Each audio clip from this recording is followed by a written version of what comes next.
Dear God, today as this session opens, we pray that your presence will be before us and everyone who serves in the decision-making process of our city. We pray for direction which will lead our city to be strong and unified. May we continue the legacy of our founders. May be granted the day this wisdom to make the decisions which will be for the good of our city. We also pray for your special blessing on all those who are working to transform our city and make it a better place to live and work. Amen. If you please honor our nation's flag.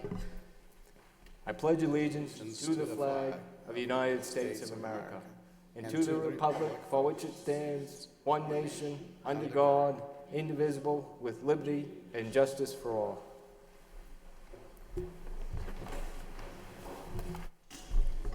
Roll call, please. Council Kennedy. Here. Council Laurie. Here. Council Martin. Council Madonza. Here. Council Mercia. Here. Mayor Murphy. Here. Council Nguyen. Here. Council Broderick. Here. Council Elliott. Council Elliott. Here. 8 present. I'd recognize at this time Council Laurie. Thank you, Mr. Mayor. I'd like to offer a moment of silence in darkened chambers for Jim Doherty. Jim was a longtime resident of the city of Lowell. He graduated from Lowell High. He went to UNH. From there, he joined the faculty at Lowell Tech. Actually, Jim was part of the first team that taught the first computer science course in Massachusetts at MIT. He was a member of the Rotary Club and the Lowell Conservation Commission, and he was a retired professor from UMass Lowell. Jim is survived by his wife, Claire Callahan Doherty, and he was predeceased by his wife, Mary Lou McGahee Doherty. He's also survived by his daughters, Mary Ellen, Shayla, and Dr. Maura Doherty, and may he rest in peace. Thank you. Would you all please rise in a moment of silence in darkened chambers?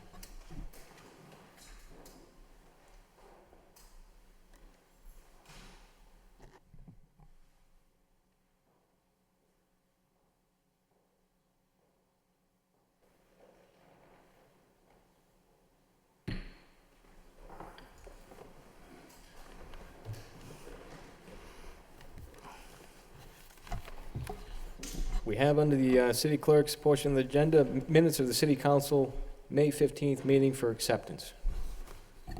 Motion to approve by Councilor Broderick, seconded by Councilor Kennedy. All those in favor signify by saying aye. Opposed?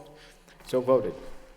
Next we have communications on the city manager's portion of the agenda. City manager responses to city council motions and requests. Any discussion? Councilor Noon. Thank you, Mayor. Through you to the managers, I just want to comment on the zoning board, the variant approvals. Before elected council, I sat in the zoning board of appeal for over 10 years, and I know that they've done a remarkable job in terms of the process itself, very friendly. The 80% over the 3-year period that was approved by the zoning board of appeal, a lot of the time the abutter, or either be the abutters and or the neighborhood would they talk each other out before coming before the zoning board of appeal. It's making the process a lot easier. So I commend my former colleague with the zoning board of appeal for the hard work they put into this. I also noticed that the zoning code, the sign code, one of the major zoning board of appeal that was not amended in 2004. I think when I sat on the zoning board of appeal, ran into some issues in that. I know that under the Adam Backy, the staff they are working to try to reform that. So I'm looking forward to working with the department in terms of as a subcommittee members to try to address that issues. Thank you, Mr. Manager. Thank you. Councilor Mercia. Thank you, Mr. Mayor. I know that before the City Council convened, there was a joint subcommittee of the school department and the City Council, and they talked about different schools and all the tour that they went on, but I said all my comments at that time, but I just want to reiterate and thank the manager for including the Stocklosa School for the HVAC, because that's very important. And later on this evening, you'll see the transfer for that. So I wanted to thank you for including the Stocklosa School. Thank you. Thank you, Counselor. Any further discussion on the communications? All those in favor of accepting? Motion to accept by Counselor Broderick, seconded by Counselor Laurie. All those in favor, signify by saying aye. Opposed? So voted. Next, we have a 60-day trial at Trotting Park Road, 314 through 326. Motion to waive the full reading by Counselor Laurie, seconded by Counselor Broderick. All those in favor, signify by saying aye. Opposed? So voted. Reading by title. In City Council order pursuant to Chapter 266 of the Code of Ordinances, City of Lowell, Massachusetts, concerning Section 266-6, entitled Temporary Experimental Regulations. Temporary traffic regulations are implemented for a period of 60 days. Which is the wish of the council. Move for approval by Councilor Broderick, seconded by Councilor Mercia. Roll call, please. Counselor Kennedy. Yes. Counselor Laurie. Yes. Counselor Martin. Yes. Counselor Madonza. Yes. Counselor Mercia. Yes. Mayor Murphy. Yes. Counselor Nguyen. Yes. Counselor Broderick. Yes. Counselor Elliott. Yes. 9 yeas. Next, we have vote to ratify the memorandum of understanding for the Local 10 Superiors Union for a period from July 1st, 2012 through June 30th, 2015. Motion to waive the full reading by Councilor Kennedy, seconded by Councilor Laurie. All those in favor, signify by saying aye. Opposed? So voted. Reading by title and City Council vote. Authorizing the City Council to ratify and approve the execution by the City Manager of the Memorandum of Understanding between the City of Lowell and the New England Police Benevolent Association, Local 10, covering the period of July 1st, 2012 through June 30th, 2015. Any discussion? Councilor Elliott. Thank you, Mr. Mayor. Mr. Manager, what is the cost? This is a 3-year contract. I guess all things totaling together close to 7%. What is the annual cost of just this 1.5% and then the following 2 years? The first year will cost us about $100,000, and then each year after would be about $125 a piece. There's roll-up costs, so the total 3-year cost I estimate to be about $375,000. Okay, so it's 100 and then the 2.5 on top of whatever that base salary is, and then 2.5 upon. Correct. So, have you included or factored this into this year's budget, this 100,000?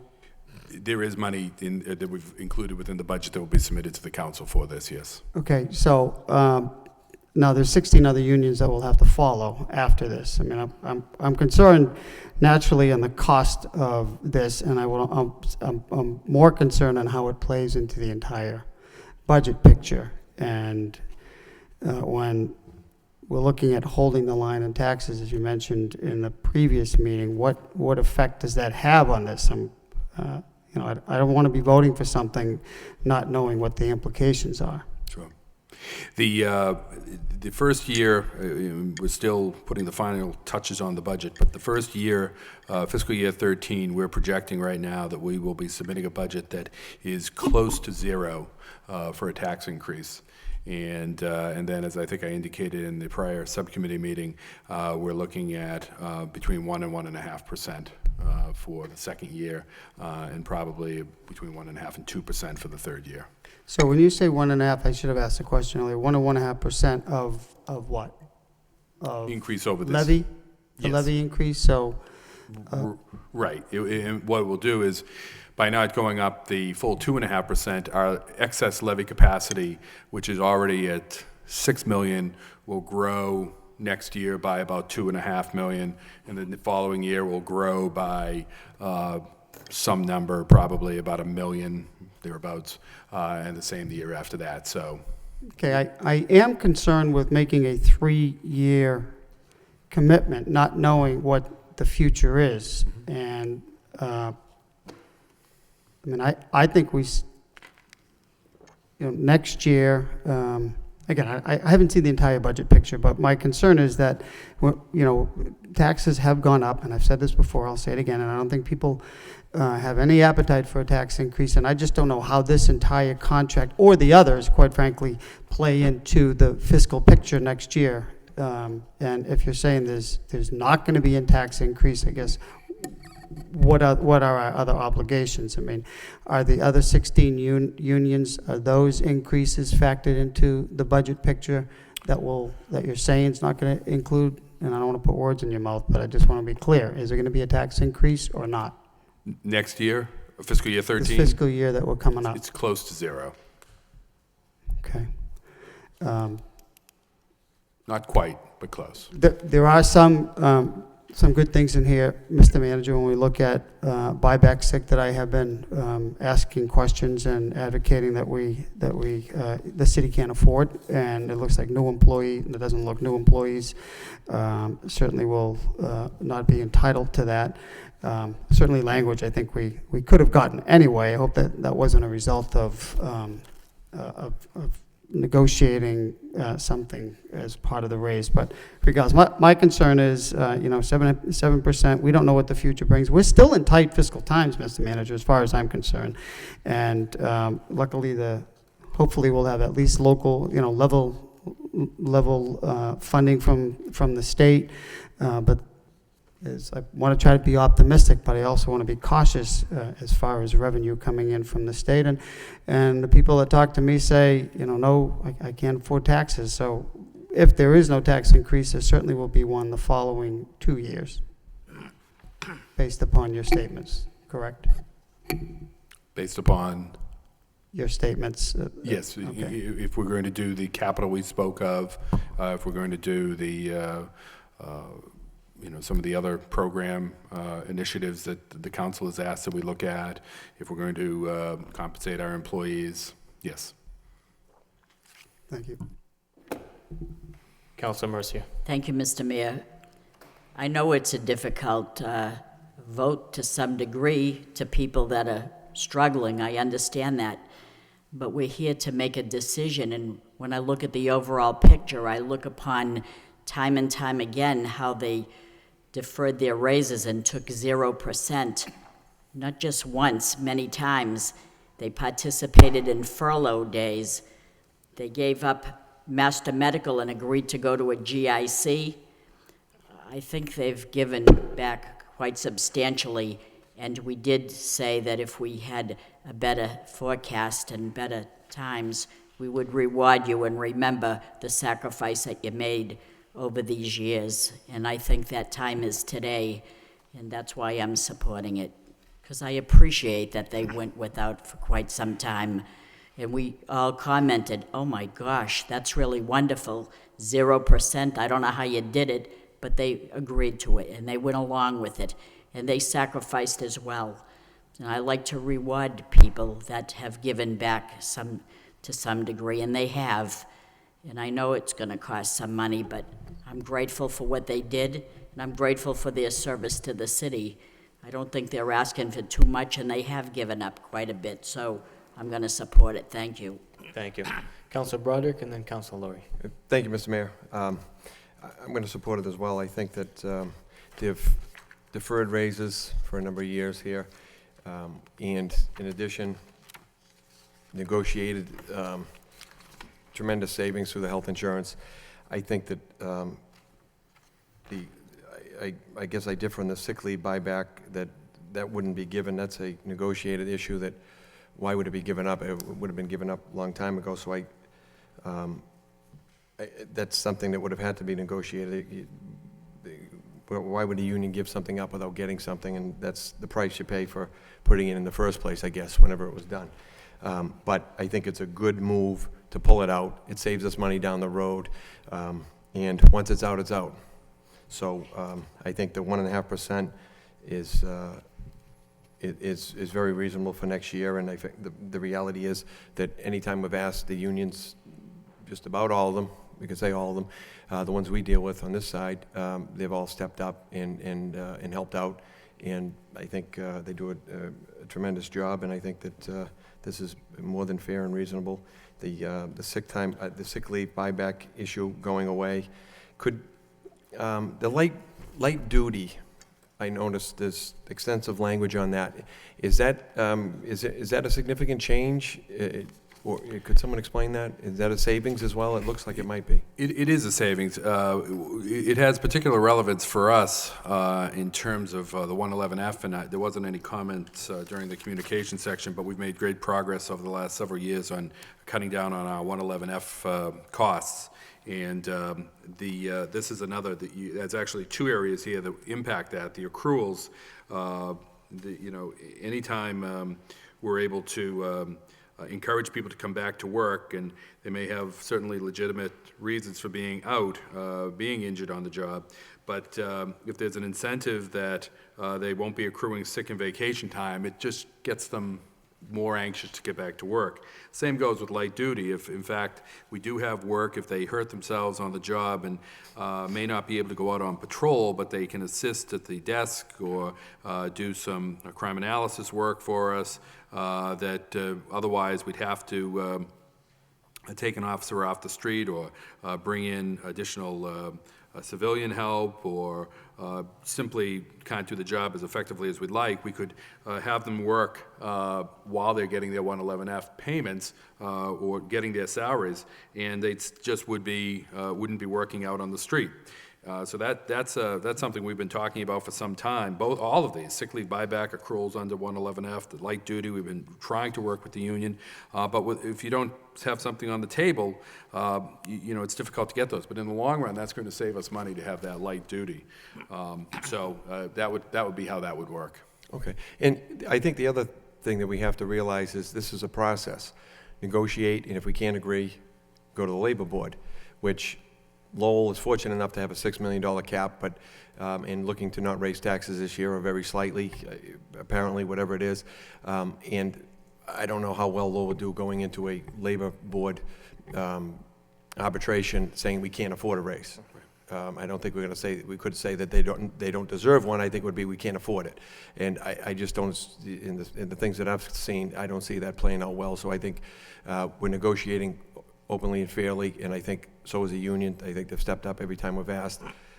And I know there's other things that we're still looking to do with other unions, and I think the best way to get what we need to move forward and make things easier in cross-training and things of that nature is to be fair with them and be upfront. So I'm going to support this, and I want to thank everybody for working on an agreement.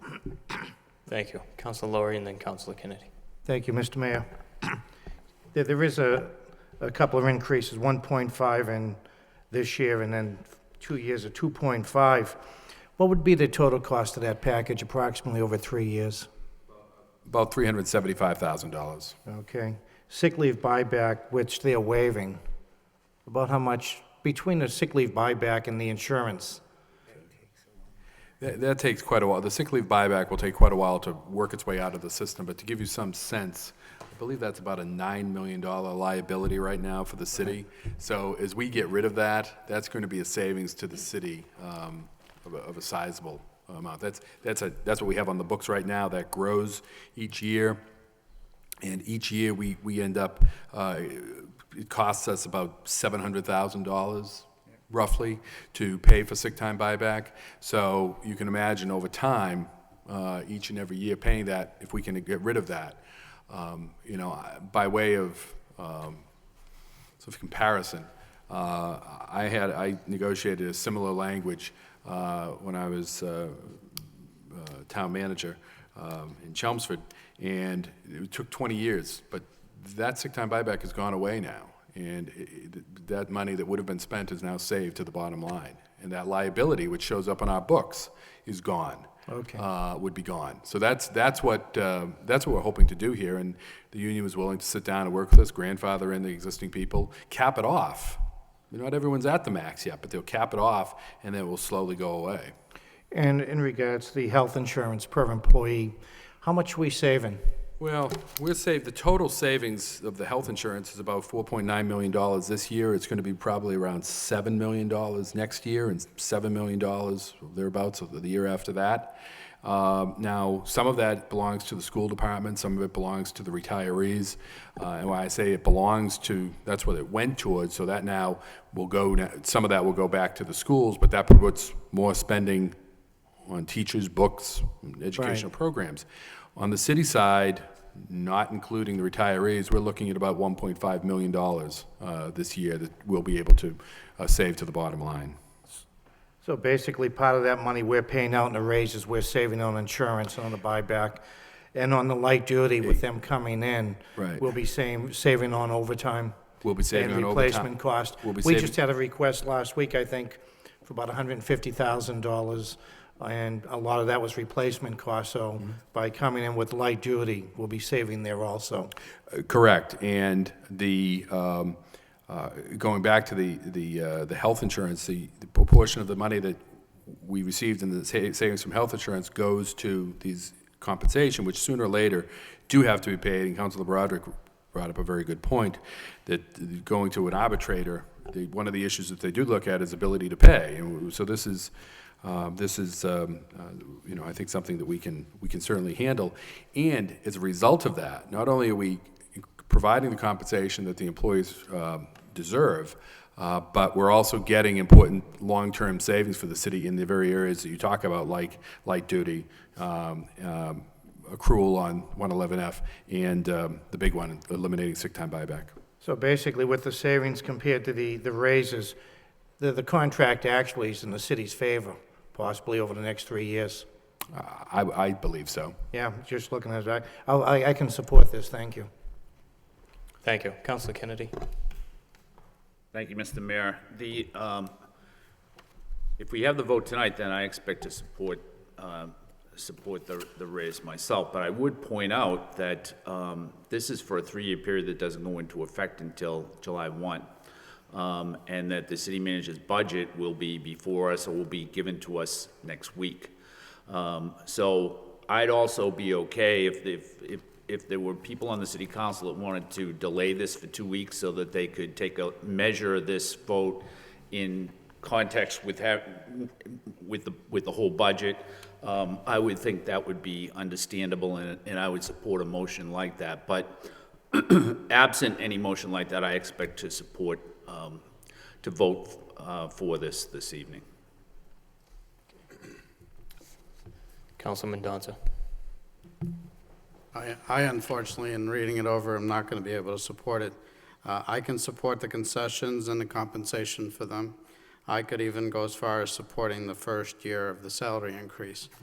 I appreciate the sacrifice that the employees have made in helping the city, but as I look out at the taxpayers, they also have sacrificed over the last few years, not voluntarily maybe, and none of them that I know of are looking at raises in the future or any possibility thereof. The future is still very nebulous. We don't see improvements. I mean, if some of this had been limited to, say, our local aid increases, if it was capped at whatever the local increase be, then I could see doing something like that. But just the additional 2.5% a year for the subsequent 2 fiscal years is just something that I can't support at this time, especially when we project it out to all the other unions as well and the impact that'll have on our budget at a time when we've been talking about the need for capital improvements and to improve our infrastructure.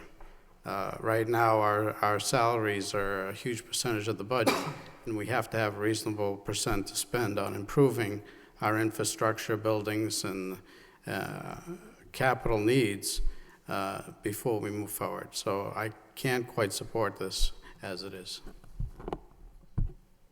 Councilor Martin.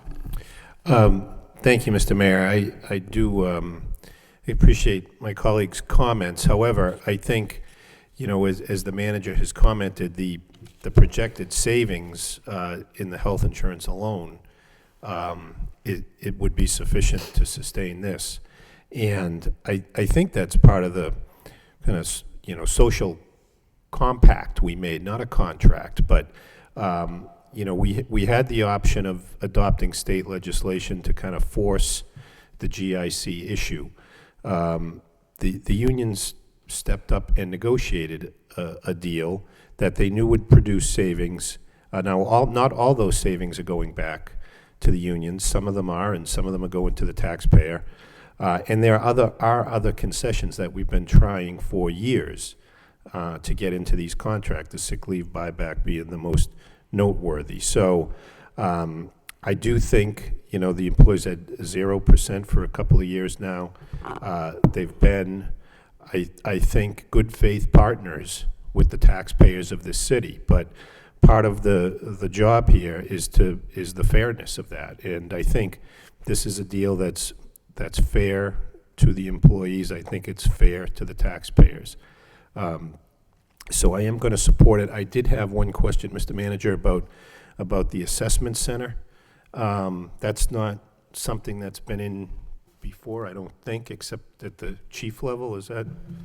At the deputy level, we used it, I believe. Well, maybe with a captain, but this will put it in for everything over sergeant, lieutenant, captain, and deputy. And is that a management?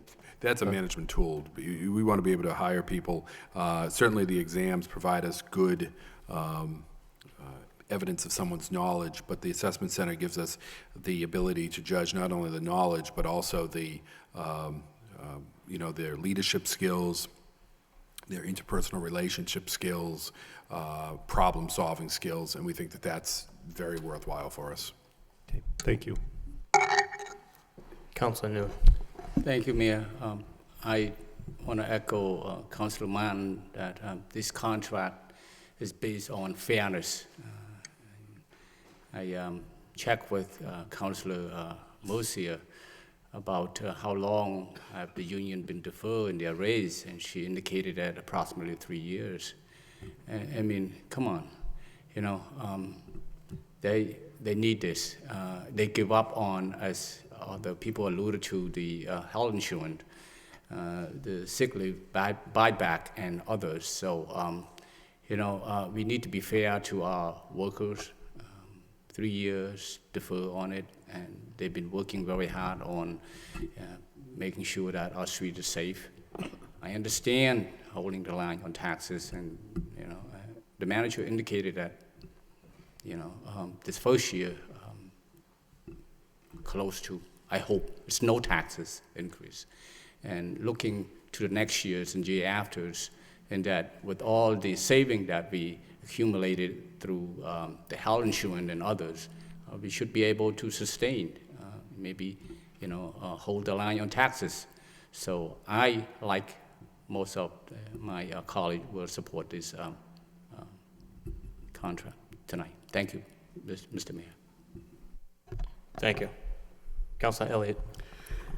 Well, I think the manager was clear when he said taxes are going up, hopefully not this year, but definitely next year and definitely the following year. And that's where I have a concern with this contract. Yes, we have adopted contracts at 0%, but my understanding was never that we were going to adopt health insurance, new health insurance regulations and save between 4 and 9 that ultimately only result in $1.5 million to the city and the balance to retirees and the schools, and then take that money and give out raises. That money was supposed to be for taxpayers, that it's their money and that we're saving, we're making changes. We have to make changes because we cannot sustain the level of expenditures for health insurance. That was it. It was a standalone issue. It wasn't, well, we're going to save money for health insurance in order to give raises. And I understand, and of course I appreciate unions, the unions and employees not getting raises, but they also have their jobs. And until people at home start getting raises, and until people at home start getting a break on their taxes, I mean, I think we're not setting the standard right. Well, that we may not have a tax increase. How about giving the people at home a break on their taxes because they've had to sustain them for at least 6 and more years? And the message that I hear, and I hear it loud and clear, and I've said it more than once, is that people cannot afford this anymore. And we have to, and I even get emails, well, if it means that we have to sacrifice some services, then so be it. And we have to set our priorities. Is it public safety? Is it streets and sidewalks? Is it the schools? Is it capital investment? So I guess my concern is, well, I never thought that health insurance was going to be, the savings was as a result of one just to go and take care of another. And again, I think it was a good move. I think we had to do it. We had no alternative because we couldn't sustain those double-digit increases. But we're making a commitment with this vote tonight, not just for this year, but for the next two. And the manager has made it abundantly clear. He's made it clear that this vote is going to result in a tax increase. And people at home just can't take it anymore. And I don't think that we're doing, it's not fair, in my opinion, to say take a vote and then, hopefully the economy will get better. We don't know that. I can't take a vote that's going to obligate and commit to a tax increase in the next couple of years, or hopefully not this year, but we don't know. We haven't even seen the budget. So I don't oppose delaying this, but I'm not going to vote for it because it's simple. There's a tax increase, and there's a tax increase next year and the following year. And I don't think that is, I don't think it's an issue of fairness at all whatsoever. Mr. Manager, I probably asked this, but what is the cost on, because we have 16 other unions coming in. There will be similar contracts. I don't know how you can award one without the other 16 looking at those same increases. What is the total amount of the increases just for one fiscal year with this contract and others of similar nature? In the budget will be an amount of $1 million. So it's less than what we'll be saving this year directly in health insurance, and it's substantially less than what we'll be saving in future years for health insurance. And if I may, along those lines, one of the councilors mentioned this with the health insurance. One of the issues that we've been discussing with the unions for some time, and this is a relatively new concept, if you will, in public sector negotiations, although we've been trying to do it for some time, is when you look at compensation, you have to really look at the whole package. It isn't just the paycheck, it's also the health insurance. So if health insurance costs go up in a given year, well, that's really compensation, and it should be counted as that. And we need to get the employees to understand that, so that if their wages are going up by 1.5% and health insurance costs are going up by, the total 10%, and that translates to, 0.5%, let's say, on their on the benefits that they're receiving, then effectively they're receiving a 2% increase.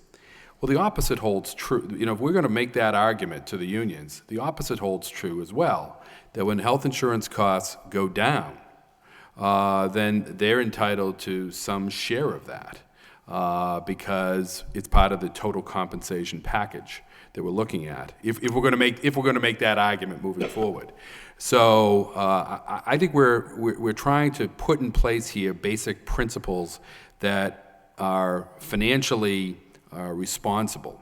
And I understand, Councilor, where you're coming from with regards to taxes, and but I do think that the long-term picture of the concessions we receive, the savings we're receiving from the health insurance, the bargaining relationship that we have established over the last several years with all of our unions, really justifies this agreement. And I think the 3-year, I actually, there are times when I don't like 3-year deals, but looking at the financial picture, I think a 3-year deal is good on a number of fronts. It's actually my preference all the time unless things really are bad, but I think that that stability is very important for the city, to be able to say, we have 3-year deals, that's done, now we know what that's going to cost, and we can move forward then and make other financial decisions based upon that. And so I think that that's actually helpful to us. And again, I know we talk a lot about the rating agencies, but they like to see that as well, that there's, again, some stability there, that we can then manage more effectively with that. But I appreciate the councilor's comments. Thank you. Councilor Kennedy. Thank you, Mr. Mayor. When the health insurance, when all the dust settles from the transformation on the health insurance, what will take place in part is that health insurance for the employees will be more expensive, which kind of bolsters your argument, doesn't it? I mean, won't the deductibles go up, and won't they have to shoulder a larger burden of healthcare costs than they do now and up until June 30th? I think it's going to vary, perhaps, but because their premiums are going to go down, in some cases their co-pays or deductibles will kick in where they didn't before. But that's why we set up that mitigation fund of $2.4 million, so that will offset that. And that's a 3-year deal that we have with the employees on that, of the health insurance. So it's we established a $2.4 million, and I believe it's 750,000 and 500,000 that we put in the subsequent years. But we're saving. So the first year, we're saving 4.9. Plus the 2.4, which we transferred over. The following year, we'll save, now I have to go backwards, the 7.2 minus 750, and then the next year, 7.2 minus 500. So the savings are sizable in the health insurance for the city, but I think the employees will get it as well. But some of them will be paying out-of-pocket costs that they weren't paying before. Absolutely. Right, and I think in some instances, that will be substantial for some of those people. Maybe the healthier people won't be impacted, but those people that do incur costs on a regular basis, or for maintenance healthcare costs, I think that the cost to them out of pocket could end up being substantial. But also just on healthcare, just for a second, there's a lot of big question marks that are yet to be answered, aren't there, on this? I mean, you're not sure what the runout's going to be. At the close of the fiscal year, what those costs are going to be. My understanding is that there's money left over in the trust, and that a portion of that money belongs to the employees. I mean, you could make the argument that employees have overpaid, and that's why there's extra money in the trust. That the city's put in extra money as well, but that the employees also paid more than they needed to. I mean, when you're self-employed, it should kind of come out with a zero balance. And so if it doesn't, then employees have paid more than their share. And so that would be money that I would expect that the unions would want to see returned to them. They will, and by law, they're entitled to that. The way you're correct, the way self-insured works is at the end of time, there's a balance of zero. Yeah. The problem is we don't know when the end of time is, so we have to calculate to have some, I believe it's 3 months worth of reserves on hand. Right. That was a problem that a number of communities have run into. We had a bit of a problem with that about 5 years ago, so we had to bolster that account. But yes, they will be entitled to that, and we will take back some money out of that trust fund as well when it's all said and done. Okay. That's just the health insurance. Now, but what I find a little bit troubling is your responses to Councilor Elliott in this regard. We've got this before us, and we have other unions that will be lining up behind this union, looking for something similar. And you're saying that you budgeted $1 million in the new budget for raises? Correct. That's what you anticipate. That doesn't cover all of them, though, does it? Yes, it does. It covers all the other 16? Whoa. And okay, all right, because this is just 100,000. It's 375 over the 3 years. Correct. Okay. How can you say with such certainty, without having the budget even before us for this year, or have the budget deliberations go on for this year, that there will be a tax increase next year? Well, and the year after that. I mean, sure. There doesn't have to be a tax increase. We Right. can make cuts. Yep. We cannot fund the capital. There are a variety of steps we could do to knock that down. There may be more state aid coming, and frankly, I think that that's more likely than not. We've had 3 years. My experience is that having gone through this type of environment 2 other times now, is you have cuts in local aid, followed by about 3 years of level local aid, and then you start to see that number go up again. So I think we will be seeing some increases in local aid in the next couple of years. Certainly, the lottery proceeds are coming in very high. Tax receipts are coming in high at the state level. They're a little bit lower than their target, but they're above of what they were last year. So I think fiscal year 14, there probably will be some local aid increase, if not 14, certainly 15. But you're right. I mean, the spending decisions haven't been made yet. The capital budget that we talked about tonight, if the council chooses not to move forward with that produces savings for us. And we can do some other things down the road as well. But I do think that, the other is, I think that this agreement, and this is the first one that we've brought to you, and I do think a 3-year deal is a good move for the city. I think it's a great agreement also in terms of the percentages, and sets a very good benchmark for us moving forward. Well, I'm voting for it. I know. Okay, that is not my issue, and really, the healthcare isn't my issue. My issue is, how do you say with such certainty that the taxes will go up next year and the year after that, 2 and 3 years out? And that was your response to Councilor Elliott. Now you're saying, well, I'm not really sure. So why wasn't your response to Councilor Elliott in the first place that you're not really sure? Because there are too many variables. There's too many unanswered questions, and that you can't be sure whether there'll be a tax increase or not. And that the city's financial picture looks better than it did before, and just let it go with that. Okay, I'll do that. But basically, I should have probably said our projections show within the budget, not forecast, because we include in the budget a forecast, and I should have been more clear that this is a forecast. Clearly, I don't know. The council may make other decisions, so I don't make that decision. I just produce a budget for you, and but. There's all types of things we could do moving forward that could have an impact on that. But the projections right now and the forecast that we've done shows that we can hold the taxes level this year or close to level, and then next year we can hold it at again at a lower level, certainly lower than 80% of the state, of all the cities and towns.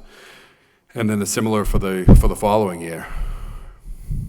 Okay, thanks. Any further discussion? Councilor Elliott. I just had a quick follow-up. I think the last discussion, or the last comment about the state and receipts coming in, that's one of my primary concerns, Mr. Manager. We don't know what the state is doing. Nobody's crystal ball can have any idea as to what the future brings in. That's why doing a 3-year contract doesn't make any sense to me. I mean, this year's budget, the state's budget, it includes millions from the rainy day fund to prevent a tax increase. And you say, you understand my position on taxes. If you understood my position on taxes, and I think I'm speaking for the people out there, if you understood it, then you wouldn't bring in anything that's going to increase taxes. And I think I understand where you're coming from. And yes, there are certain fixed costs in this budget, and anything that we add in addition to, like these raises, are going to increase. So you have to raise the levy, which is exactly my point. So I hear savings in energy, we hear savings from health insurance, savings from restructuring our debt, but people at home don't see those savings when there's a tax increase. So I have a hard time accepting that we're saving. That why aren't we passing those savings on to the taxpayers? So again, the state budget, look, I appreciate and I applaud our state delegation. They go down, they fight, and they make sure that local aid is a priority. But to some degree, it's out of their control. I mean, when we're balancing, I think it's $400 million from the rainy day fund. That should be a red flag. It's a red flag to me that we have to continue to be conservative. We have to continue to be very careful with what we're doing, still preserve jobs, trying to maintain services as much as we possibly can. But we are, in my opinion, far from getting out of this recession. I think people watch the market all the time. They look at what's happening around the world. And to adopt a 3-year contract, I can't remember adopting a 3-year contract, Mr. Manager, since you have been here. In fact, I can recall saying, sometimes, 3-year contracts are not the best thing when we don't know what our revenues are. We don't know what's happening at the state level. So I was surprised to hear you say that you think a 3-year contract is a good thing, because it's not often the case. So thank you for letting me speak a third time, Mr. Mayor, but I just thought it was important. That is, if you understand, then you will bring in a budget that does, we just went through an election. We heard time and time again that the major concern, people knocking on doors, people on the street in the supermarkets, please stop raising my taxes. And Mr. Manager, I think you're addicted to taxes. I think it's just every time it's, maybe you can't even say we're not going to hold the, maybe we're going to get close to zero.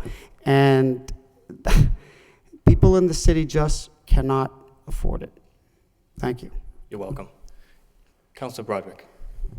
Thank you, Mr. Mayor. I think that the manager understands, but I think maybe he differs on the whole issue as far as raising taxes or not. But I think we have to keep this stuff in context. And the reality, in my memory, I haven't been here as long as others, that I remember 3-year contracts coming in as long as I've been here. I think the last one was a retro 2-year, no raise. But other than that, my memory is 3-year contracts for the unions. So I also agree. I can understand if someone thinks that the 2.5% increase for the second and third year is in excess, but the length of the contract, I think, is wise. It does provide stability, and it's similar to what we've done with the manager as well. But I think we have to look at the big picture, in terms of what our savings have been, the negotiations that have gone on, what has been conceded to the city, in what it's costing us. And it is going to cost us money up front, there's no doubt. We've had some difficult issues that we've been trying, the city's been trying, we as on the council, to pull out of these contracts language that is not beneficial, that has been a huge drain on our resources, and there's more work to do. And to do this in good faith, or go to the labor board, roll the dice, and maybe not get a favorable decision, as we often see come out of there.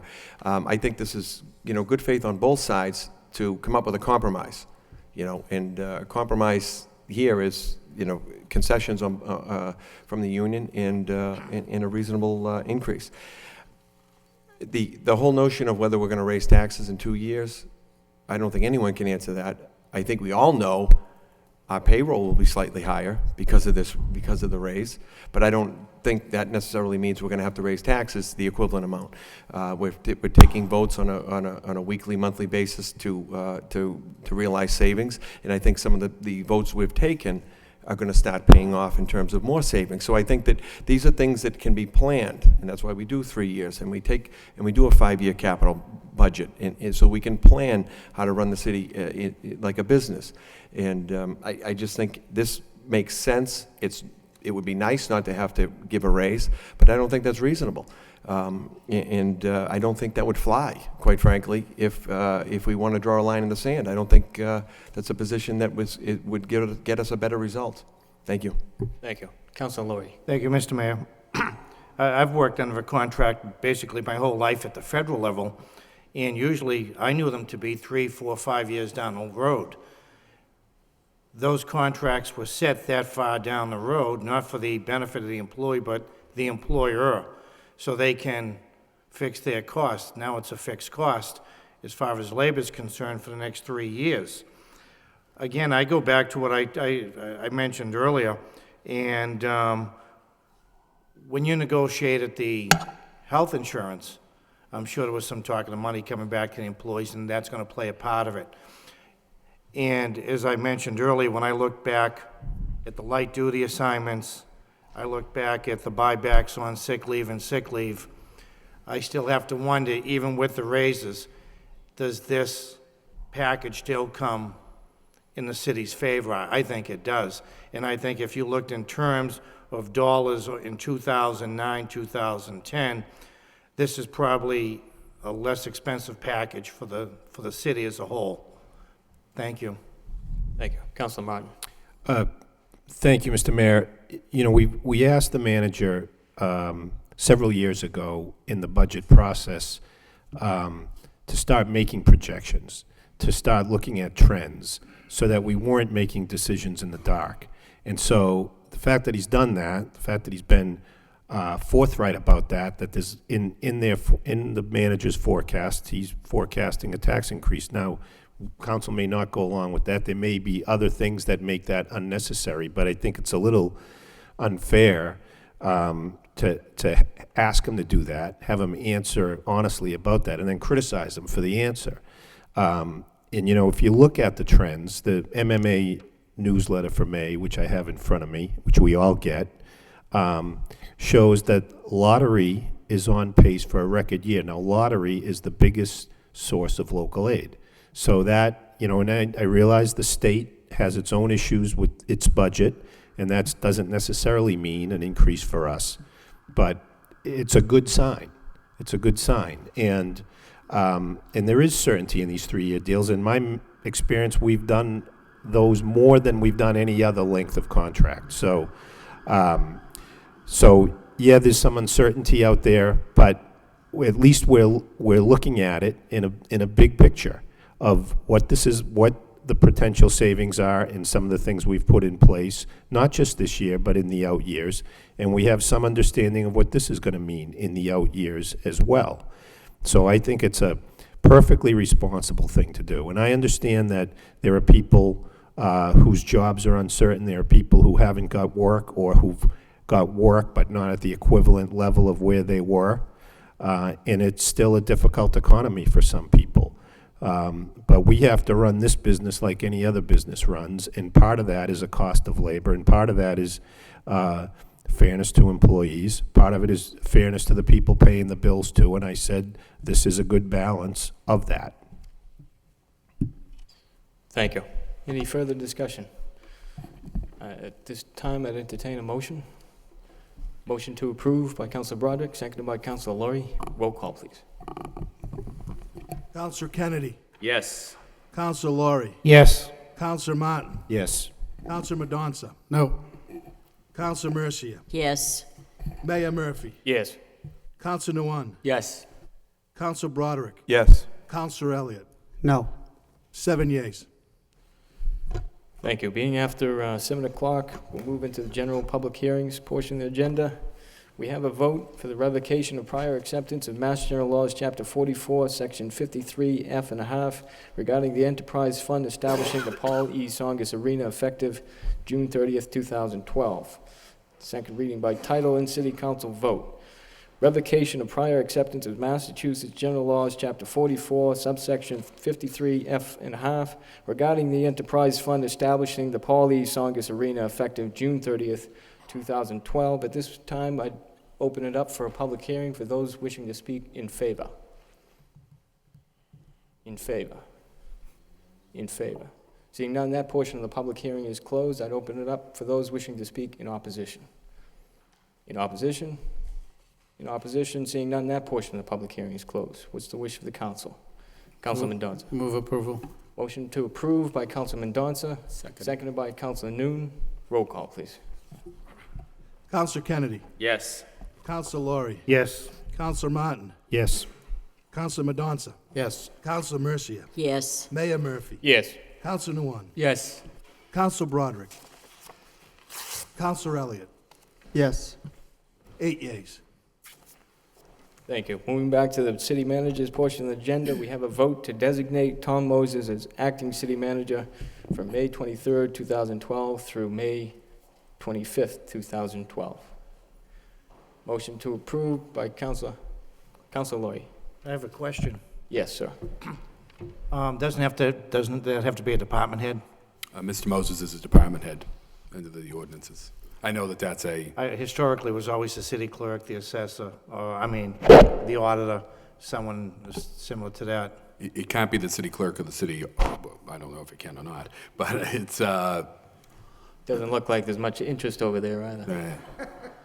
so, yeah. Traditionally, I've always had the CFO, the assistant city manager for planning and development. Okay. Councilor Kennedy? I'm pretty sure it can be the city clerk. But why are we doing this?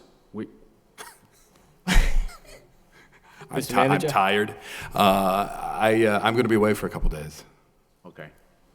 But you were on vacation about a month ago. and I was in the right. It's still in the area though. I'm going to be out of state. Okay. Thank you for publicizing it. But Well, Dude, are we asking for an itinerary, or is there a motion to Councilor Elliott? Mr. Manager, several weeks ago, I asked, it was on another subject matter, but I asked you to give the council a report on how many sick days you have accumulated or how many you have used, as well as how much vacation time you have accumulated and you have used. Because I have no idea, and I think it's just one of 9 I would like to know, and that was several weeks ago, and you didn't get back to me, or you didn't get back to the city council. Can you tell us that? Do you know it? I don't know it You off didn't the know top your of my salary the last time I asked you either, but you know your salary now. not quite. But Can you please get that? I think that we should be entitled to know that. absolutely. Thank you. Any further discussion? Yeah. Could I, Councilor just to Martin? follow, it's kind of tongue-in-cheek a little bit, but what is the protocol for this? Is it when the manager is out of state or expects to be unavailable? Is that when you do this? Is that, That's always been my practice in 25 years. okay. So, it's, if you took a day off to, In case something has to be signed, if I'm going to be in the area, it's, yeah, for instance, a year ago or 2 years ago, Councilor Elliott would be happy to hear that I gave up vacation time, because the last week of the year I had planned vacation time and the heat went off in this building and I didn't think it was appropriate that I'd be away while the employees were freezing in the building. So I came in those days. Obviously, I didn't declare an acting or ask for an acting city manager for that because I was just in the area that could sign things and deal with emergencies. If I'm going to be out of town and some distance away, then I ask for that. all right, fair enough. Thank you. Thank you. Do we have a motion on the floor? Councilman Donza to approve, seconded by Councilor Mercia. Roll call, please. Councilor Kennedy. yes. Councilor Laurie. Yes. Councilor Martin. Yes. Councilor Mendoza. Yes. Councilor Mercia. Yes. Mayor Murphy. Yes. Councilor Nguyen. Yes. Councilor Broderick. Yes. Councilor Elliott. Yes. 9 yeas. Congratulations, Mr. Moses. Next, we have a vote Extra. to transfer $158,860 to the DPW. Motion to waive the full reading by Councilman Donza, seconded by Councilor Laurie. All those in favor, signify by saying aye. Opposed, so voted. Reading by title in City Council vote.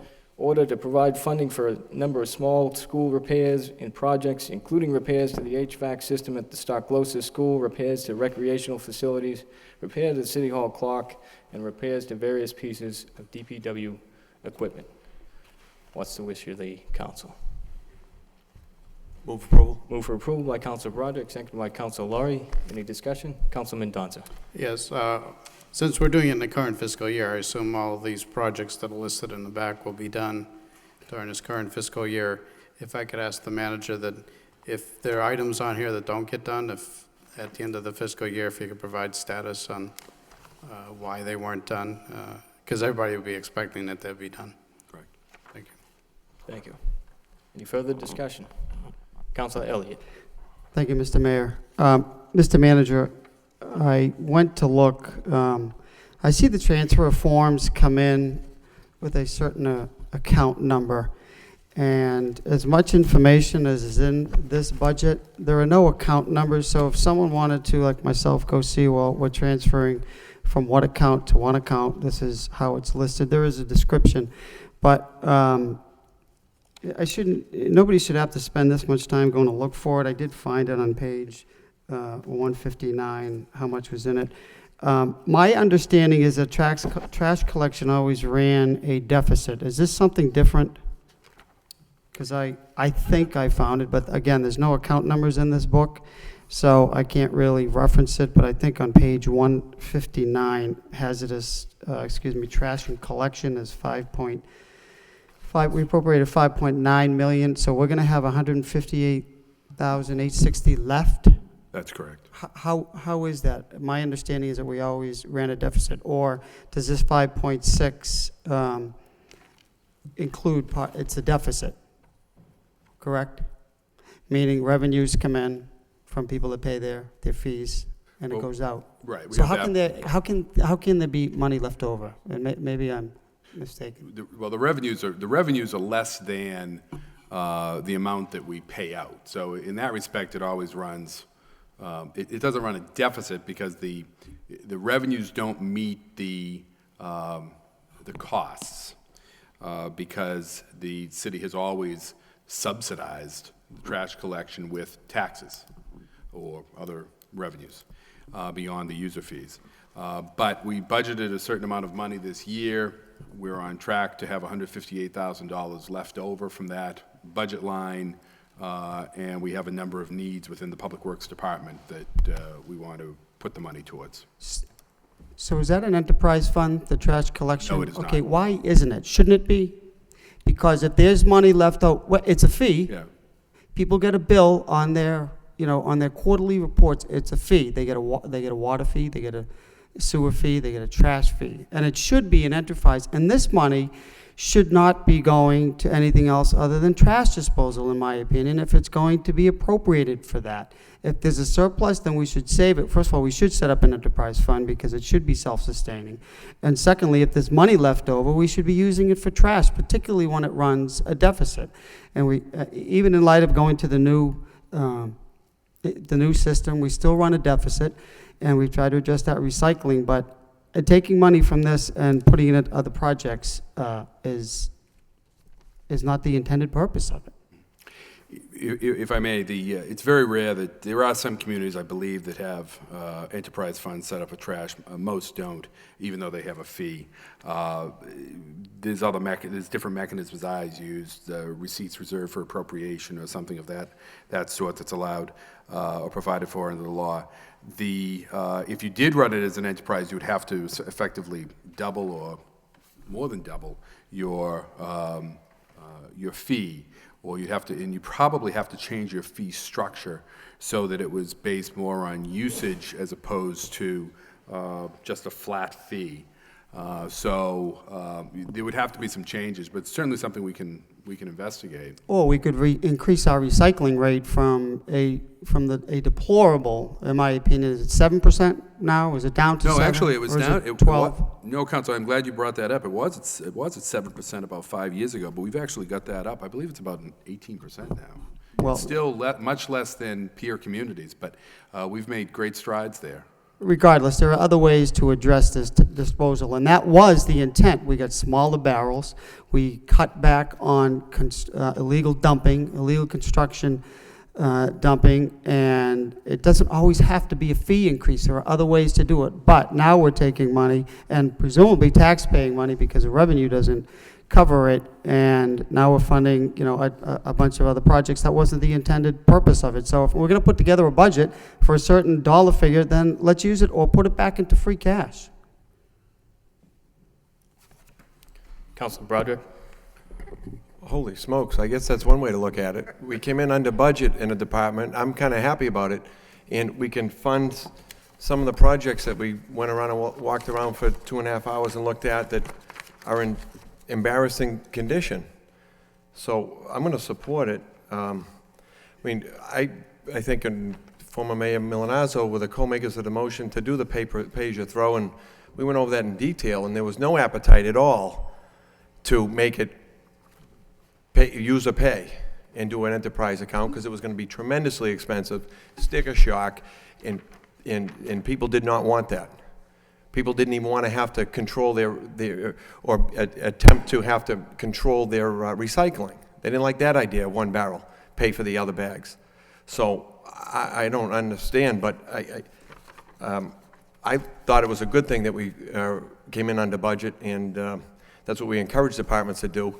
I don't have the budget, I didn't bring the information with me, but to see what it was the year before. Are we lower? Is it because our recycling has gone up? I mean, I remember numbers of 11%, and we're up to 18, so I think that's all good stuff. But I'm going to support this. Thank you. Thank you. Councilor Laurie. Thank you, Mr. Mayor. Yeah, I'm going to support it. I'm looking at it, and I'd like to thank him for saving the money and bringing it forward. One of the appropriations I see is Councilor Mercia has mentioned a couple of times now the repairs of the HVAC system at Stockloza. That's going to be included in here. Recreational facilities, and as Councilor Broderick said, we toured the schools about a week ago, and the need. So it's good to see we're not going to be spending extra money or asking for extra money, but we can use the savings, and I'll support it. Thank you. Thank you. Any further discussion on the vote? Roll call, please. Counselor Kennedy. Yes. Counselor Laurie. Yes. Counselor Martin. Yes. Counselor Mendonça. Yes. Counselor Mercia. Yes. Mayor Murphy. Yes. Counselor Nguyen. Yes. Counselor Broderick. Yes. Counselor Elliott. No. 8 yeas.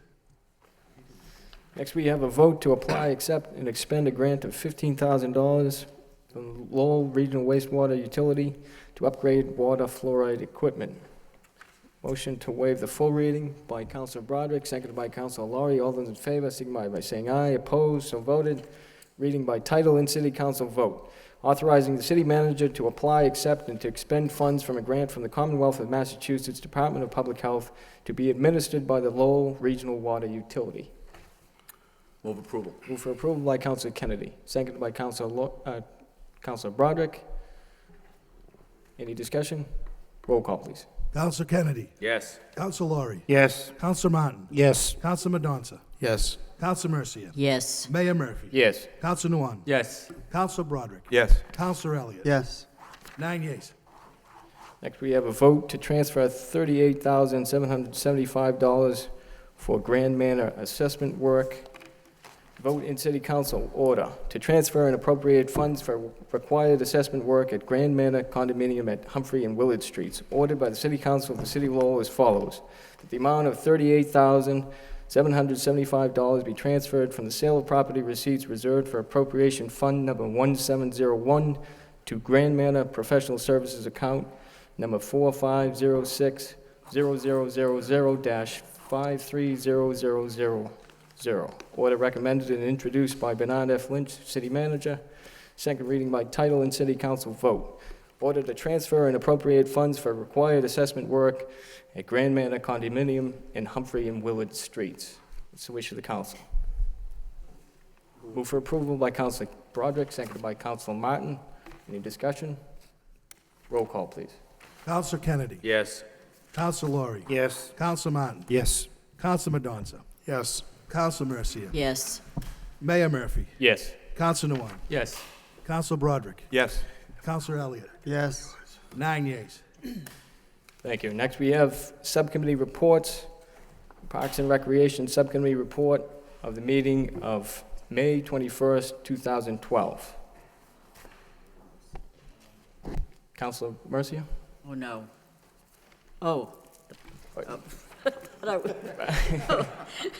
I don't know what you were asking. Oh, I'm sorry. The Parks and Recreation? Subcommittee report, Okay, I'm yep. sorry. I thought I had a question, but I didn't. The Parks and Recreation Subcommittee met yesterday at 5 o'clock with Councilor Marty Laurie and Councilor Vesna Noon and myself, along with Peter Fatacanti,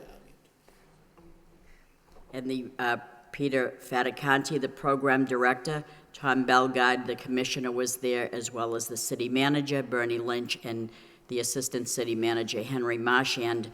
Councilor Martin was in attendance as well. We met because we discussed Councilor Laurie's motion to explore options and expand and enhance the city's summer recreation offering. And we learned that there are a variety of activities for our youth, ages 5 to 13, utilizing city schools and park sites. There'll be day camps that be providing activities for children ages 5 to 9, while drop-in centers would be geared for children ages 10 to 13. So before us was a proposal that would encompass the citywide coverage. And if you saw the map that Commissioner Tom Belgard brought forth, it showed the whole city and every area was covered. It would provide summer activity for both indoor and outdoor activity, especially indoor during inclement weather, because we will be utilizing a great number of schools this year. This proposal would add 12 new recreational locations and expand offerings at the existing site for a total of 13 sites. The city is looking to expand the hours and get back to basics at each site to provide an exciting summer of learning how to play Pachisi or Monopoly, the different board games, box hockey. You'd be amazed at the children that probably don't even know how to play Pachisi or Monopoly, and we're going to teach them at these sites. The city is looking to empower high school students, the employment of 70 of our youth, and take them from being shut-ins and get them out to summer jobs. And the police department will offer services and interact with our children, thus providing a summer safety programs. I also want to mention that with the help of community teamwork, the school department and the Merrimack Valley Food Bank, they'll provide free lunches at all the locations that have camps and drop-in programs. Not only will the city offer summer recreation, summer safety, summer jobs, summer exercise through swimming, but summer nutrition and food. What could be better than that?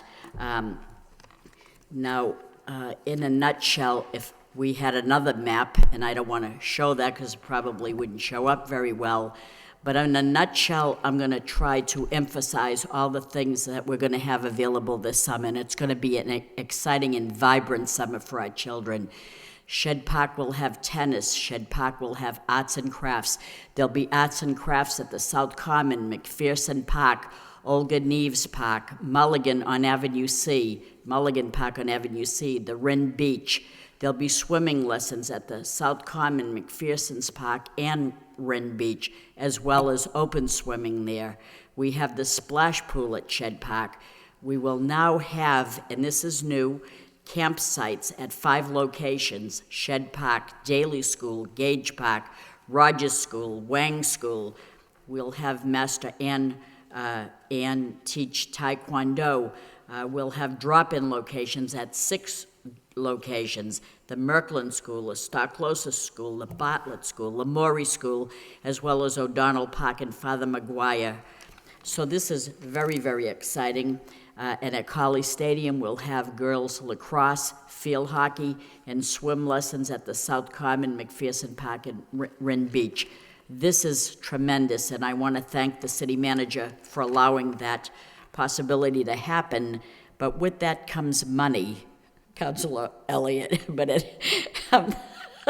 I don't even want to say that, but we have to pay some sort of a price for it.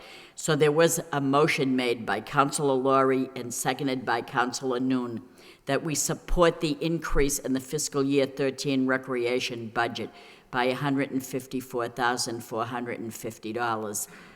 That is our recommendation of the subcommittee. This is the report of progress of what's happening. I'm only saying this because you will see that increase in the fiscal year budget, combined with the fact that out of that money, 70 of our youth will be employed. So I think if you invest in the youth, we have a better future for them and a better future for our city. So that's my report of progress. If any of my colleagues want to add to that, that's great. Thank you. Thank you, Councilor. Councilor Lowell. Thank you, Mr. Mayor. And I agree with Councilor Mercy. This is an investment in the city. You know, 30 years I delivered mail in the neighborhoods.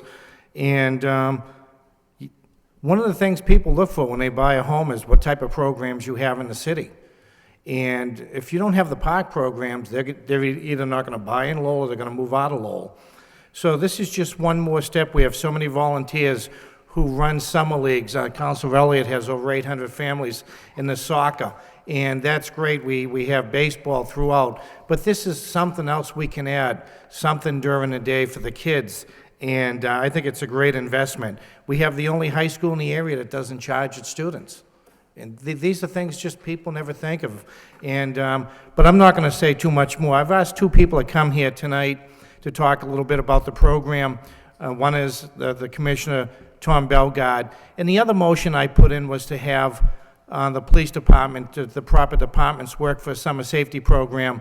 And Deputy Superintendent Arthur Ryan took that up. And I know the Deputy Superintendent and Tom Bellegarde have been working very hard, and they've asked if they could come here tonight and talk a little bit about this. Thank you. Thank you, Councilor. Mr. Mayor, Mr. Manager, members of the council, thank you for the opportunity. First and foremost, Councilor Mercier, I couldn't have said it better. You said it all, but you did a great job. We are looking at providing a whole host of recreational opportunities this summer, and as mentioned, it's going to lead to an exciting, fun summer for our kids. And part of getting to the heart of the matter is really trying to bring back the old style recreation. And that is having kids that have the ability to walk to a park, and once they get to a park, to be organized recreational opportunities. And whether you're into sports, they'll be well represented, arts and crafts. If you like the blocks hockey, we're going to have plenty of blocks hockey. You can challenge the staff, you can challenge each other. At some point in time, we'll be able to build a tournament-based program, because it's one of the old-time things that we did that never really died. People are always talking about the blocks hockey. Or, as Councilor Mercier alluded to, bringing back some passive recreation, maybe some board games. We got away from board games. I think it's very important to get away from the bang 'em up, shoot 'em up video games, bring them back into the Monopoly, Pachisi, and those type of things. Very important. We also think that empowering our youth, particularly high school age kids, the hardest block of kids to really get a job to employ, and having them be charged with the responsibility of working with us, providing recreation to kids, working, in some cases, kids their own age. I think that's a very important mix in this whole, not only are they making a few dollars, but they're also going to be working with us with kids that directly impact all of us. That does not include, or it's an additional to, all the other good stuff that we do, the water, the training, the lessons for tennis, the lessons for swimming lessons. We're going to offer many, a whole host of lessons free of charge, lacrosse at the College Stadium. We are looking forward to the summer. We think it's going to be a banner year, and I think at the end of it all, it's going to be money well spent. Along with that, we also been working with our friends at the Lowell Police Department, and I met with Deputy Superintendent Arthur Ryan regarding this initiative that they're looking at putting into place. It goes hand in glove with the format that we're setting up in recreation, and I think it's going to be a real strong partnership between the two. Deputy Superintendent Ryan's here tonight, and I think he wants to tell us all about this new initiative. Thank you, Commissioner, and thank you for this opportunity to speak to you, Mr. Mayor, esteemed council, Mr. Manager. I was brought into this representing Superintendent LaValle and the police department to look at this the initiative that Councilor Laurie was trying to initiate to bring back, revitalize the parks in the city, and certainly from a police department perspective, having kids, the young folks in the city have something to do in the mornings and in the afternoons is certainly something that we look at as not only a crime reducer, but a quality of life enhancer. These kids are going to learn respect and learn a lot of things and learn how to interact with each other. It's a positive. So we're looking at it, when the manager asked me to take a look at, see how we could, participate, we identified 3 goals. Basically, to provide a safe environment for the youth and the staff, which are actually youth themselves. Secondly, to provide opportunities for the police department to educate not only the participants in the program, but the staff themselves on things like just community safety, personal safety, anti-drug messages, anti-gang messages, things of that nature. In addition to that, how to contact the police and what the police really do. Well, what do we do? What should you do as a young person? When should you call the police, and under what circumstances would you call the area officer and have a conversation, or pick up a phone and dial 911? Those are the type of things that we're going to do that. The other thing is just to simply build a rapport, build on the program, the terrific program we have with the Lowell School Department and the school resource officers, to build on that relationship between police department and the police officers and the young people in the city. Something that's, I think that it really, again, pays forward in a positive sense. And how do I, perceive this to work out is basically what we're going to do. And I can tell you this, from the police department budget, it's not going to be any additional funds. So, that's also good. We have people in place that are trained to do this, and they're our school resource officers. So having met with Sergeant Dolan and Officer William Bernard, who is a school resource officer and is excited about this program, we're going to assign during the summer months one of those officers, and we have selected Officer Bernard to actually be full-time, for lack of a better term, a park resource officer, somebody that's going to interact with the staff on a daily basis, is going to be somebody that's going to interact with the police department, bringing in resources and opportunities for the kids to see what a police department does. Almost like a Citizens Academy light, if you will, right in the parks. They'll bring the motorcycles in, they'll bring the canines in and things like that. All positive interactions with the youth. But addition to that, they'll also be able to do a little mentoring, and they'll also be somebody that the kids will hopefully have the confidence in and come and talk to if they see or hear something. Which brings us into another thing, is this: the state is now rolling out, very soon, going to roll out that See Something, Say Something, which is Homeland Security Anti-Terrorism campaign. It's going to be coming out to statewide, nationwide. And what we'd like to do is we'd like to teach the kids what that means, but not just for terrorism, obviously, but we'd like to teach it for, if there's strange or danger things, if there's something that's suspicious, don't just, don't be inhibited. Let us know and we can check it out. I guess when we look at it, the police department does support this. I really look forward to getting involved. I plan on visiting some of these parks myself, and, working on a daily basis with those officers to ensure that this can be successful. And it sounds like it's going to be a great program all around. I have one officer that's going to be assigned to it this summer. We'll evaluate it at the other end of the summer, and we'll see, whether it was worthwhile, whether it could be expanded. Other than any questions, I'm done. Thank you. Councilor Broderick. Thank you, Mr. Mayor. This was a great motion. I want to congratulate Councilor Laurie, brought this in. And I also want to thank the manager and Mr. Bellegarde and the superintendent of police and Deputy Ryan for bringing this forward. I know it's not an easy climate to come in asking for more money and not knowing what type of reception it will get. But I said this before, I see this as an investment. I think this is a tremendous opportunity to expand and provide services and opportunities for our youth to learn how to work and actually have a job, and to teach some skills and to learn to learn how to teach skills, but also for the kids. This is when they're going to be done school and either hanging around or doing something. And I think this is Deputy Ryan just explained, the three-pronged benefit just for the public safety issue. To get out, we're going to have safe parks.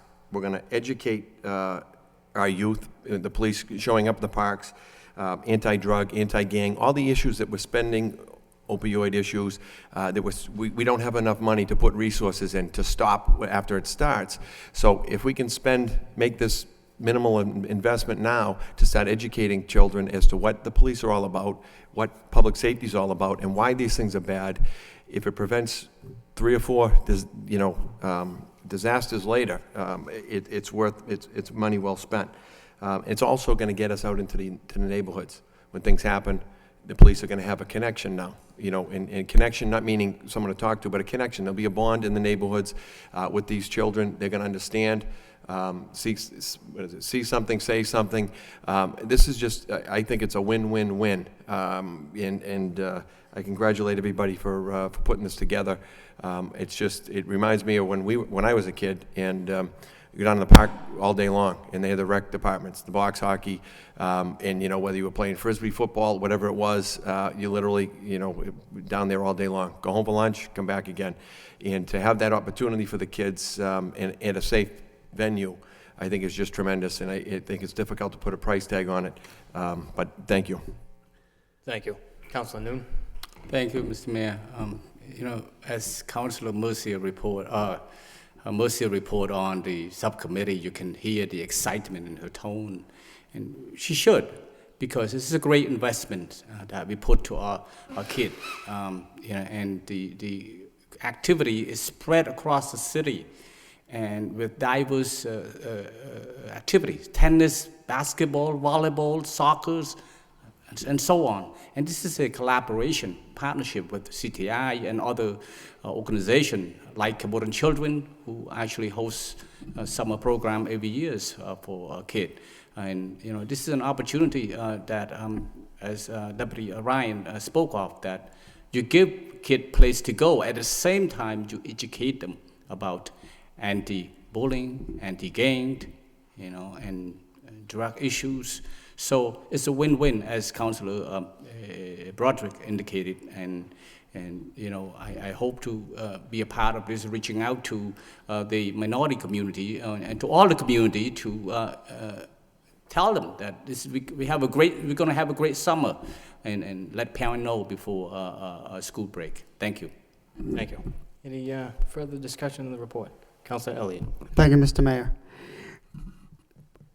Sometimes it may seem like I'm against everything, but I'm not. And this is an example of something that I do support. I spend most of my free time, and I have for almost 2 decades with kids. But this can also be revenue neutral. I mean, it's in addition to, but it doesn't have to be on top of. It's $150,000, but I can assure you, I can and I will go through the book to find a reduction somewhere, because you make you set priorities, you make decisions. Is this important? Is it more important than other things? And I say yes. So I'm going to support it, but it doesn't always have to be in addition to, because I do think that when we give kids an opportunity to give them a chance to go somewhere and do something, and we can do it. I can remember when there wasn't money. I can remember Councilor Caulfield going out and raising money to open the pools. It didn't go to the taxpayers. Went out, we went to the banks, went to the people, or last year was a bank, the year before it was a fundraiser. So it is important. We all know in the middle of summer we have to keep the pools open and give kids something to do, and so I'm going to support it. Thank you. Councilor Laurie. Thank you, Mr. Mayor. Just before the vote's taken, I want to thank everyone. We put this motion in a couple of weeks ago, and what came back from Parks and Recreation, I was shocked. I didn't expect anything like this, but I want to acknowledge too, well, the city manager, the administration was on board, the councilors, and but Commissioner Tom Belgard and Deputy Chief Artie Ryan, when we sat down and talked originally, I had no way of knowing what was going to come back. The police presence in the park isn't going to cost the city a dime. I think that's fantastic, and I want to thank Superintendent Kenny LaValle for taking so much of a step forward with this, and again, Deputy Superintendent Artie Ryan. But I just want to acknowledge Deputy Superintendent Artie Ryan and Tommy Belgard for all they've done, and it's going to be a great summer. Thank you. Thank you. Councilor Broderick. Thank you. I put a big note here with an asterisk, and then I forgot to ask is, and I'm not sure if this was addressed at the subcommittee, I couldn't make it. How are we getting this information out to folks in terms of sign-ups and what's available? Councilor Noon mentioned through the schools. I stepped out in the other room, but one of the things we don't want to have happen is people to tell us later they didn't know, they wish they had known, so we're going to need things translated, and I assume we'll make a push through the schools, but however else we can get it out to the neighborhood groups and everything else. Yeah, maybe Mr. Belga wants to speak to that, but we will have a very aggressive public relations campaign to get that word out. But, That's correct, Mr. Manager. We're actually going to the printers, I believe, next week to have them print up 15,000 brochures for us. We have a network within the school department on getting those out to the school kids. I believe there might be 1,000 beyond that we actually do a direct mailing. We deal with our nonprofits, and we're hoping to get that done. Will be next week, because obviously school's the week after. So we should be able to reach out to about 15,000 families. Also, we went to the job fair, and we obtained from the job fair over 200 applications for work. And the office has been busy ever since. It's on our website. And at some point in time, I should say, over the last week and this week, downstairs right now until at 9 o'clock, they're interviewing kids for the jobs. Excellent, thank you. Thank you. Councilor Martin? Just move to adopt the recommendation of the subcommittee. Motion by Councilor Martin, second by Councilor Mercia. All those in favor, signify by saying aye. Aye. Opposed? So voted. Next, we have the municipal facilities report of the subcommittee, which met earlier this evening on May 22nd. Councilor Kennedy. Thank you, Mr. Mayor. I just wanted to report that the subcommittee did meet. The joint subcommittee met at 5:30 this morning and this afternoon, and went quickly about its business. We had basically three matters that we took up. One was just a review of the tour that the subcommittee took a week ago Friday of several school facilities. The second was to get an overview of the capital budget for school improvements and other improvements, and that was given by the city manager and by Mr. Moses. And then finally was an adoption of a recommendation that the city manager look into a pilot program that would hire young kids for the summer to work in the schools to do some of the cosmetic cosmetic updating and repairs in some of the buildings, and to see how that goes. The list of work that has to be done in the school buildings is quite extensive. There are items that are at the top of the list. There are a lot of items that are at the bottom of the list. And the fear is that the items at the bottom of the list will never get done just because they will never reach a priority level where they will be the next thing or the next thing to do. And so if we can hire a crew of young people to knock off some of these items over the summer, then it would be beneficial. I think it would make the schools look cosmetically better, and it would take care of a lot of issues that aren't going to be taken care of otherwise. Thank you.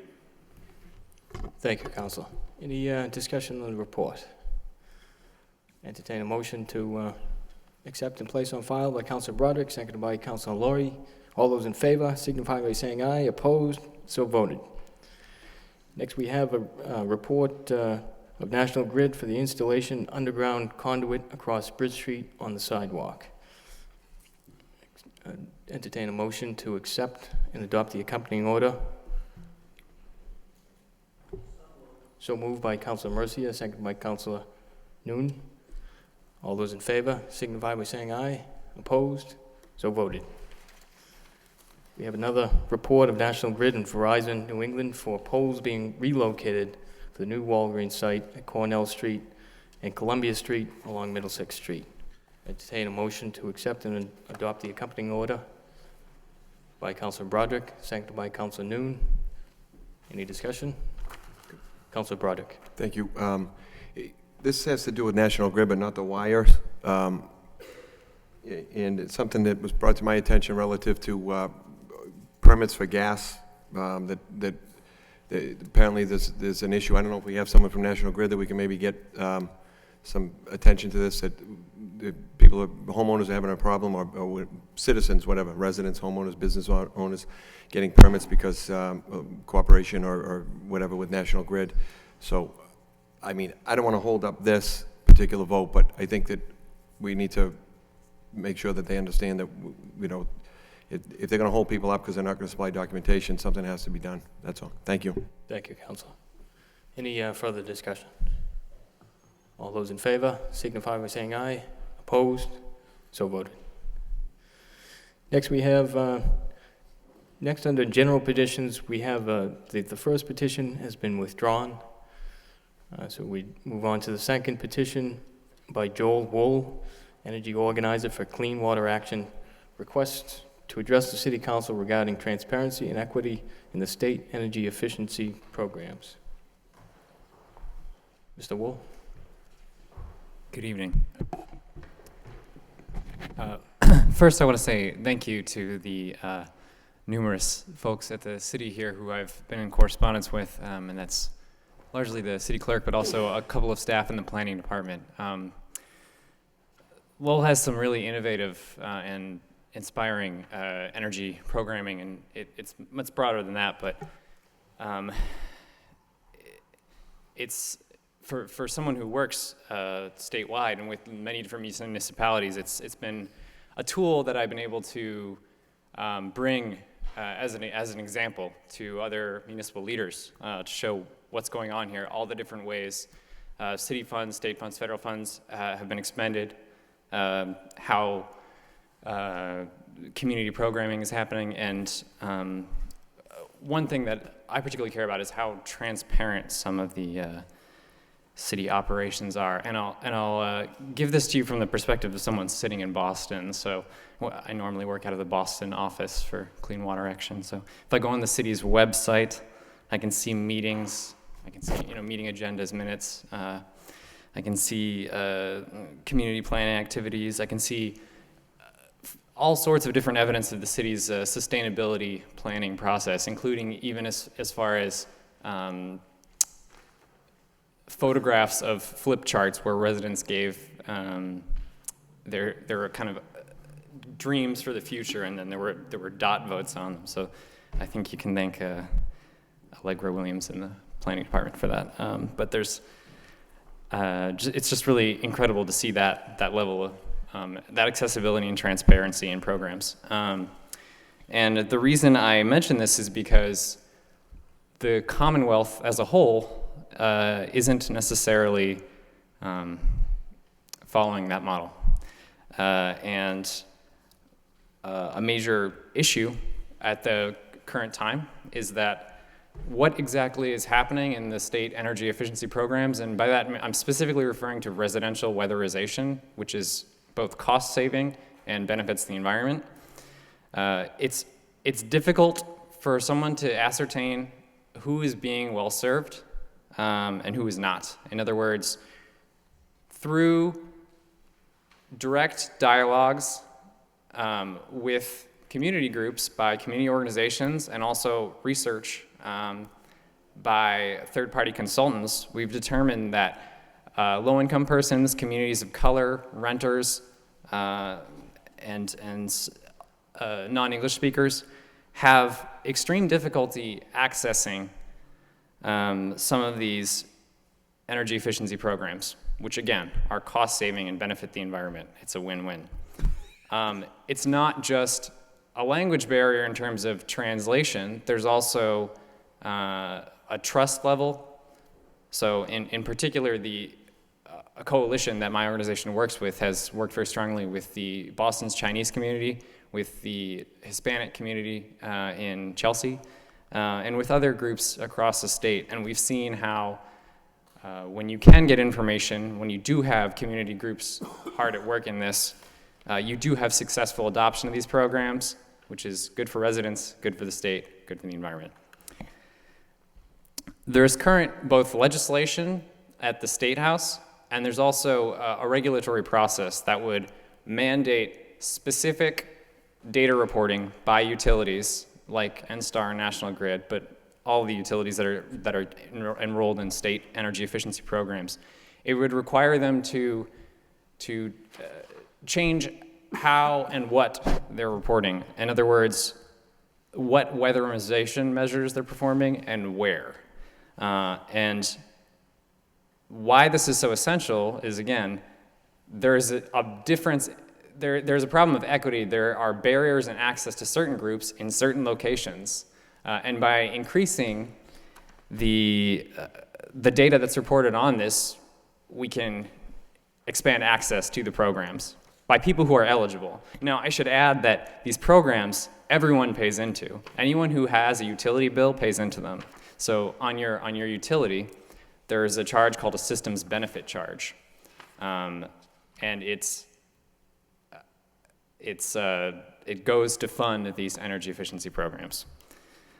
What I'd asked the city of Lowell to do is, being a leader in both energy programming and transparency locally, is that the city be on record supporting legislative and regulatory improvements at the state level that expand the access of all people, including residents here, to energy efficiency programs, with the understanding that the residents and ratepayers here are already paying into them.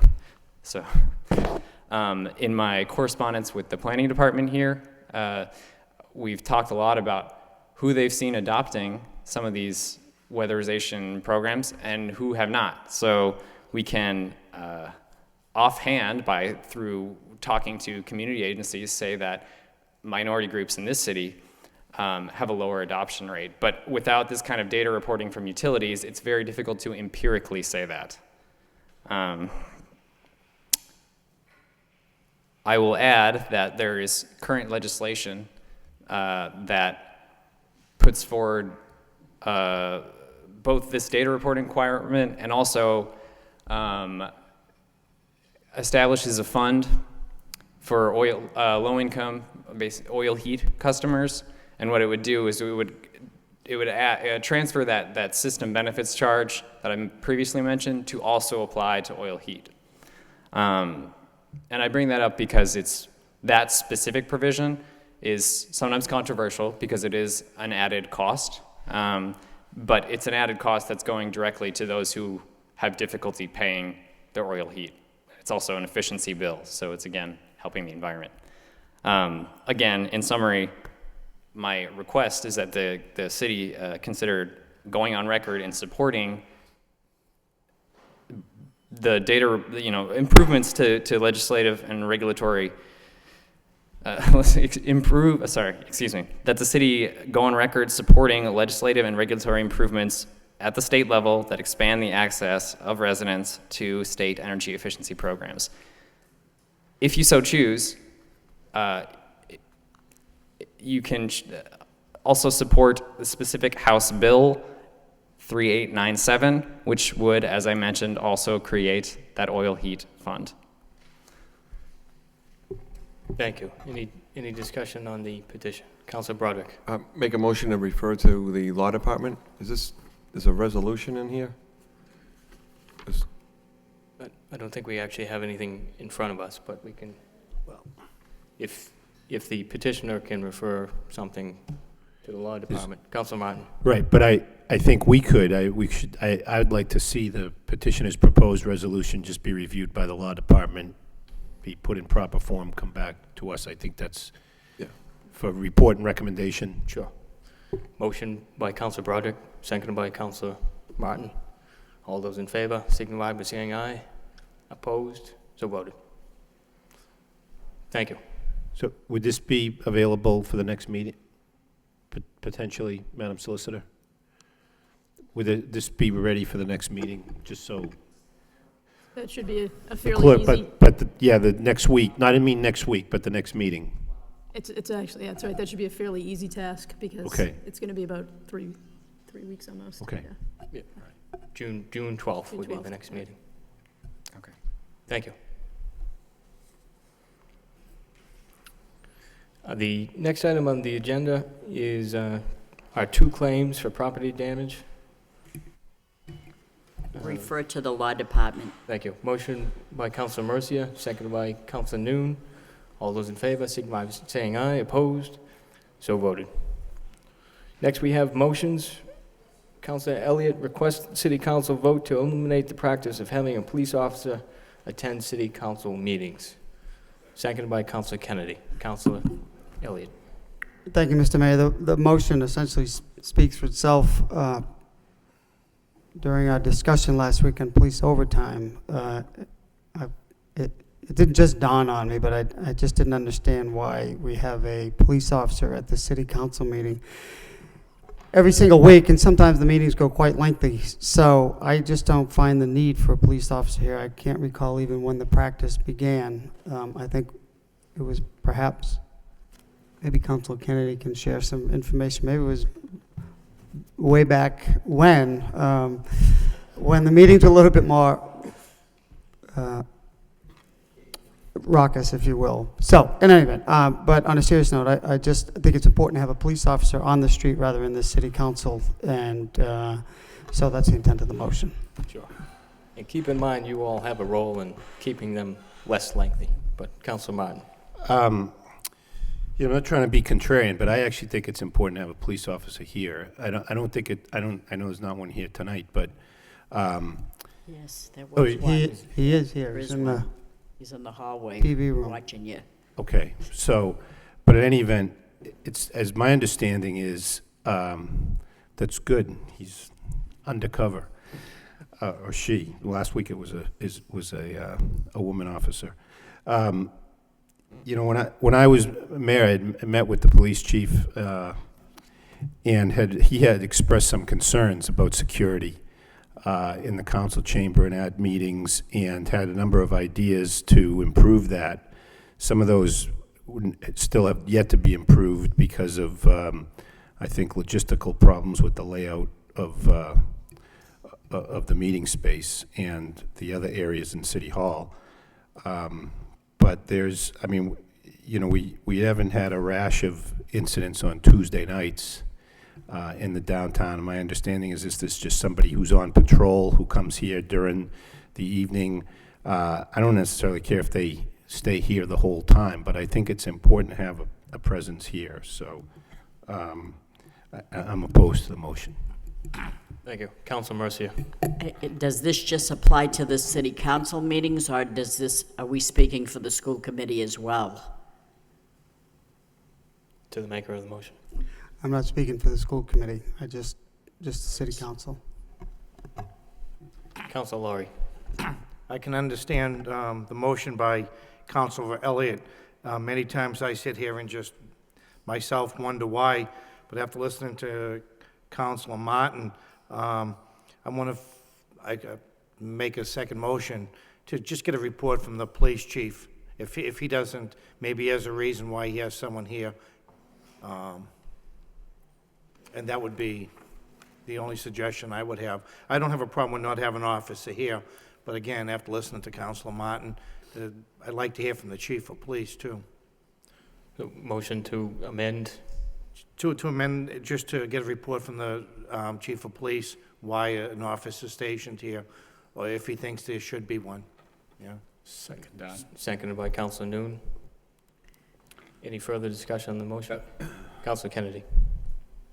Mr. Mayor, I don't recall that there was always a police officer at the meetings. It seems to me that most of the time that there wasn't. And I can understand Councilor Martin's concern about the security sometimes, but there's a lot of times when I don't know that security is such a big issue. This evening might be an example of that. What would make sense to me would be to have it be that we eliminate the practice on a regular basis, and if there are meetings where the mayor's office anticipates that a police officer might be required, that the mayor's office take that initiative and make sure that there be a police officer at that meeting. That makes sense to me. I mean, there's a lot of times when there's almost nobody in the gallery, nobody here. And let's remember that the police department is exactly right next door, probably, a few hundred feet away. But there are meetings that are crowded, where it could be contentious, and where it would be good to have an officer there. But I guess I think that prerogative, I'd be very comfortable with having that rest with the mayor. And so that would be my suggestion. Councilor Broderick. Thank you. I agree with everybody. I think Councilor Laurie has a very wise suggestion, and I think we get into the issue. I understand it, in a night like tonight, it seems wasteful to have a police officer standing around. However, I think it's the superintendent, who's responsible for deployment, and if he assigns someone here, or, you know, whoever does the assignments for this evening, assigns someone here, I think we ought to find out why. And just like we would ask for information if we were going to send more units to Pawtuckaville, you know, we ought to get a report, because I think that's more of a deployment issue. For some reason, they've done it. I don't know. They've done it since I've been here. I don't know when it started or why, but maybe it would probably make sense to ask. I assume it's not an overtime, it's just a regular deployment, and that person maybe when they finish up walks a patrol, but I think we ought to find out, because we don't do the deployments. Thank you. Councilor Noon? Thank you, Mayor. The reason I support Councilor Laurie substitute motions is because that I know the chief probably have a reason why, and probably go back to when we need to have officers in place in this place, because I don't know the reason why, so I like to know why. And if you say, no, you don't need it, then I'm all for that. But it's got to be a reason. So who better to tell us than the chief himself? Thank you. Thank you. Councilor Mercia? Thank you, Mr. Mayor. I personally don't care one way or another if there's a police officer here or not, but I do recall in the past where people have come in off the street a little bit under the weather, and I don't mean with the flu, I mean perhaps inebriated, but I can recall a regular visitor who would sit right in the camera's eye, and he would fall asleep. Now, I had no problem with him falling asleep, but on one particular evening, he started snoring rather loudly. And it wasn't about me going over there to wake him up and saying, please, you're disturbing the chamber. But the police officer went over and kind of woke him up. I wasn't about to be the one waking him up. So in that instance, it kind of was a good thing. Thank you. Any further discussion on the motion? Councilor Elliott? Well, first of all, it wasn't a substitute, it was an amendment too, and it was seconded, so we're either voting on the original motion with an amendment or not. So, I just think this is common sense. I don't think, I've been here for 15 years, I've never felt threatened. And I'd rather have a police officer, whether it's 2 hours, 4 hours, or 6 hours on the street, protecting the people either downtown or in the neighborhoods, than here. We're down 40 police officers plus in the city, and we think we should have one in this council chamber rather than in the neighborhoods. And I don't agree with that. I don't agree with it at all whatsoever. So it's either, it wasn't substituted, it was amended. So, and I don't support it anyway. I mean, who's running the city? Is it us? I mean, we really feel that concerned? Really feel that threatened? We have to have a police officer here? I don't support it. I really thought it was kind of a no-brainer motion, but apparently not. Councilor Broderick, and then Councilor Laurie. I think the point is we're not running the police department, and that the person that makes the call, I'd just like to find out why. Why did this practice start, and what's the purpose? I have no problem if we don't have a police officer here, but as a courtesy, I think we ought to ask the person that's in charge, rather than telling them what we think. That's all. It's just simple. Thank you. Councilor Laurie? Thank you, Mr. Mayor. And again, I have no problem with having a police officer here. I could easily support that, but out of due respect to the chief of police who assigned someone, I just, let him come forward and say why. Thank you. The motion on the floor is to refer this request to the police superintendent for report and recommendation. Councilor Kennedy. Is the motion on the floor an amendment to the original motion, or is it a substitute motion? In other words, if we adopt Councilor Laurie's motion, then we would vote on the main motion, or will Councilor Laurie's motion be a substitute for Councilor Elliott's motion? Defer to the maker of the motion. Substitute motion by Councilor Laurie. Okay. Let me just, one more time on the motion. I don't remember there ever being a police officer here during the time when I was here before, except on special occasions. But that was a long time ago, and I could be incorrect on that, but it seems to me that most of the time there was not a police officer here. I am in support of the motion, but I have no problem with the substitute motion because I'm not sure whether or not the police officer that's here is here because it's a special detail, or whether he's getting time and a half, or whether he's just off the street for a couple of hours and then goes on. I don't really know what the situation was. It never occurred to me that the school committee might also have a police officer. Is that true? Is there a police officer usually at school committee meetings? Yes, I think so. Yeah, okay. So, anyways, I think that if I'm ready to support eliminating having the police officer here, except as I said, when the mayor thinks that it is necessary. But I'd have no problem if there are people that have concerns, and I can understand Councilor Mercia brought up this issue about you know, the guy that came in here one night, and I can see where there could be incidents where that would happen and where it would be beneficial to have a police officer here. So I think that it would be, so I also intend to support the substitute motion just to find out what is the basis for paying the police officer that is here and whether or not it's all that necessary. Thank you.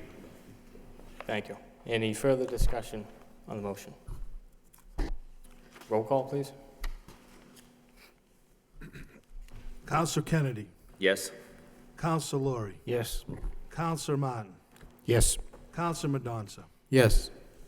Counselor Mercia. Yes. Mayor Murphy. Yes. Counselor Nguyen. Yes. Counselor Broderick. Yes. Counselor Elliott. No. 8 yeas. Next, we have a motion by Councilor Elliott to request the city manager address parking problems from nursing home on Ostrander and Westford Streets. Seconded by Councilor Laurie. Councilor Elliott. Mr. Manager, I received communications from people that live in this neighborhood. There apparently is a new administrator at the nursing home, and parking has not been a problem for about 10 years, but it has recently become a problem. So I spoke to them, and I told them I would bring this to the manager, to your attention, and have it addressed. I don't know exactly all of the details about it, but parking is taking place. Ostrander Street is a very small street, and parking is taking place. The individual that contacted me said is the people that park right outside of his house, almost, they're right in his living room. So that's the intent of the motion. Thank you. Thank you. Any discussion on the motion? All those in favor, signify by saying aye. Opposed? So voted. Next, we have a motion by Councilor Elliott to request the city manager provide report on all recipients of Section 108 and federal home funds for the last 5 years. Seconded by Councilor Broderick. Councilor Elliott. Thank you. The motion really speaks for itself, Mr. Manager. I know that we get the annual report, but it only has 1 year of individuals or recipients. I would like to know the recipients that, or what is the process, and I'd like to know what individuals that submitted applications for these funds were not selected. And also, in the report, there is a recap on one page, but when you scroll back to more of the detail, for instance, on page 41, home funds, it has a list of individual or organizations that do receive it. But if you go to the back, there is a recipient that's developing the St. Peter's property in St. Peter's, Old St. Peter's Church, that is receiving funding. But I didn't see that on one of the pages. So if we can just get a complete list of those individuals or organizations or companies who applied, didn't get it, and also those that did receive it in the last 5 years. I'd appreciate it. Thank you. Thank you. Any further discussion on the motion? All those in favor, signify by saying aye. Opposed? So voted. Next, we have a motion by Councilor Laurie to request the city manager have proper department provide an updated report regarding the home buyer incentive program for institutional employees as well as its future use. Seconded by Councilor Broderick. Councilor Laurie. Thank you, Mr. Mayor. The Home Buy Incentive Program for institutional employees That was a partnership a few years ago, and it's still in effect between the Lowell Plan, Lowell Development Financial Corporation, the City of Lowell, Lowell General Hospital, UMass Lowell, Middlesex Community College, and Saints Memorial Center. What it did was it gave incentive to employees to buy homes in the city in certain areas. Pawtuckville, I believe, might have been up between University, up around 4th Ave, and then if you went over Mammoth Road, up around Columbia Road and down towards Varnum and Eaker, it was probably School Street, that area. And in Belvedere, it was probably Nesmith Street south to Concord or Pleasant or even below. But I looked at this, and there's still money in this fund, from what I understand, and it offers incentives to buy within the city. Now, many times we hear, oh, the university took over property at a hospital, and it's not paying taxes.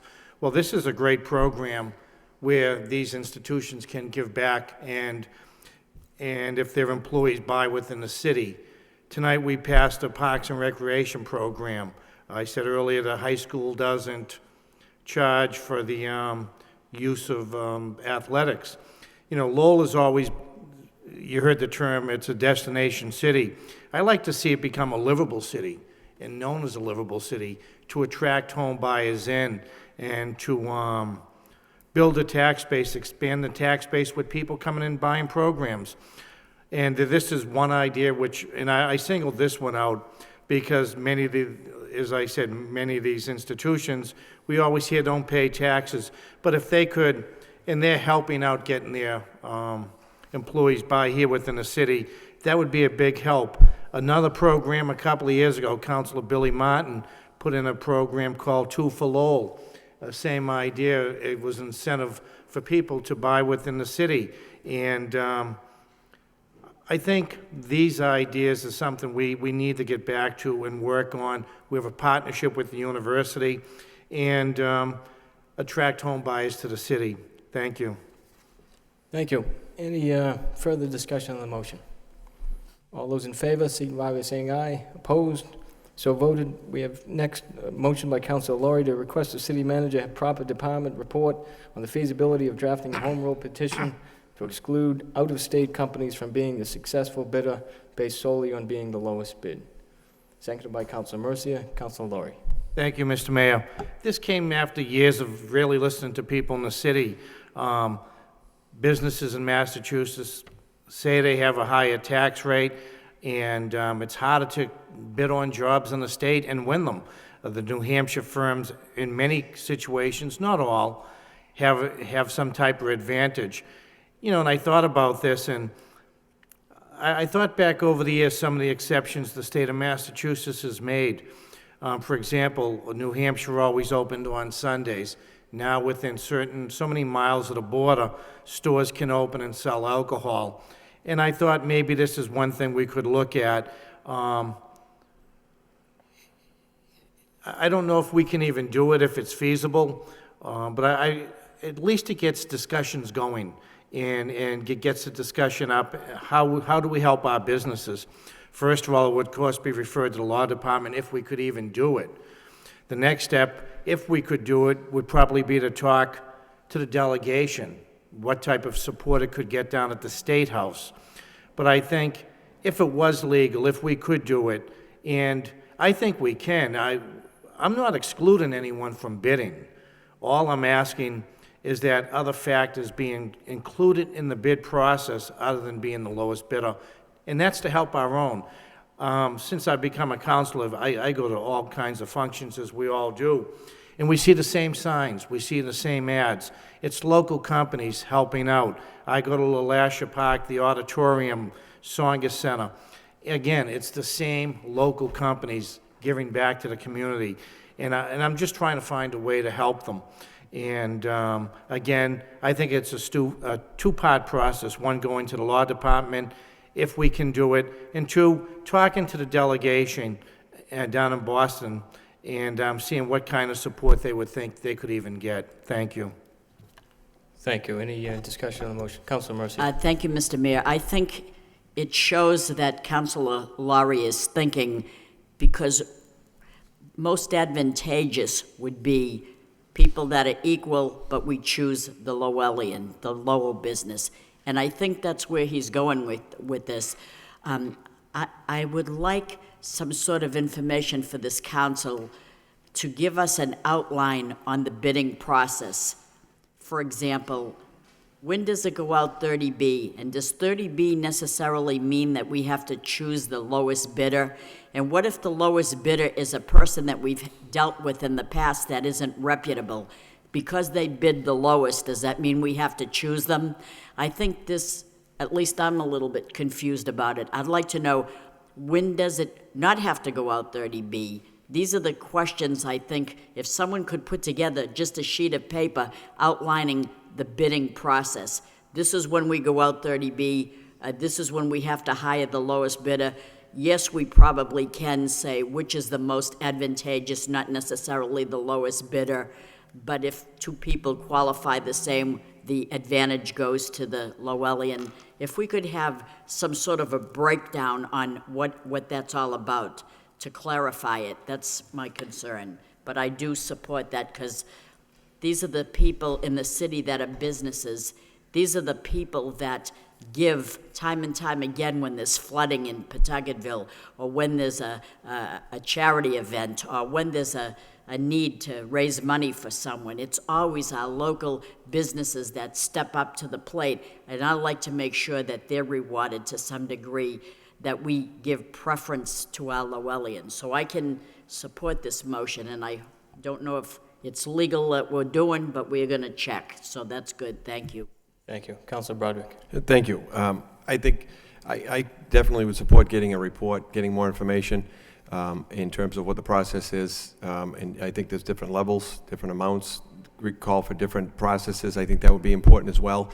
And even if, and I don't want to create 6 weeks worth of work here for the auditor or anyone else, but even the percentage of what, where the bulk of these orders are and what might be able to be done internally here. Because I know since I've been on, and I'm sure the rest of the councilors, we hear this, and, but this isn't just for Lowell businesses. This is Massachusetts. So we don't want to be misled into thinking that this is going to benefit just Lowell folks. So I think we want to be clear on that. But I would support getting more information and finding out what the impact is, in terms of and what we send out for bid and what the process is. I certainly think it's a wise idea to check and see if something can be done here before we engage the delegation and go that route. Thank you. Thank you. Councilman Donta. I'm very concerned about unintended consequences here, in the sense that it could become the out-of-state companies need not apply. And the ultimate result is less competition, means that any project we do could cost more. And who pays that? Our taxpayers. I think the real solution to the problem is what's causing them to be at a disadvantage and resolving that. What red tape and overhead are we creating in government that makes it more costly for Massachusetts businesses? That's what we need to remove. This just increases the cost of government in the long run. And as stated, being a Massachusetts business, this would give an advantage to a business that's near the New York border over a business in Nashua, New Hampshire who employs Lowell residents. So I think the unintended consequences could be more damaging than the help that this would provide. And in the cases where the firm is not reputable or responsible, there are already ways to avoid awarding them the contract and going with the next lowest bidder. So I think that's already addressed. So just awarding contract just because they're a Massachusetts business is not necessarily going to be to the advantage of Lowell and its residents who pay taxes. Councilor Laurie, and then Councilor Kennedy. Thank you, Mr. Mayor. I'm not excluding anyone from bidding. Anyone can bid. All I'm asking is that we balance the playing field. I had a call from a local businessman who they do a lot of trucking. He just spent $100,000 on a truck, and he had to pay $6,500, I believe, in sales tax. Now, he owns a fleet of trucks. As he said, he has to build that $6,500, and that was a used vehicle into every bid. He doesn't even bid on a lot of jobs anymore around here. He said it's just a waste of time. Councilor Broderick's right. This is not just Lowell businesses, but Massachusetts. We have a lot of big projects going on in this city, some that Lowell companies just won't bid on, they're too small. And these companies are in-state companies. They're paying these taxes. And I'm looking at it as it's just one way we could balance it here in this city for these businesses that are paying the excise taxes and so on and so forth. But I'm not excluding anyone from bidding. And I'm not saying a company from Maine or New Hampshire who had the lowest bid wouldn't be a successful bidder outright, because some of the bids might be much higher. But I'm just asking if we could look at, through the law department, and come back with a report, if there's a way legally we can balance the playing field for companies in this state and in this city within the bidding process. And again, it's 2 points. One, going to the law department, if it's legal, if we can do it. And two, we really need to talk to the delegation. If it's moving along, they'll be talking to people down there, if we can get it through the State House. So it's one of 2 points. Thank you. Thank you. Any further discussion on the motion? Councilor Kennedy?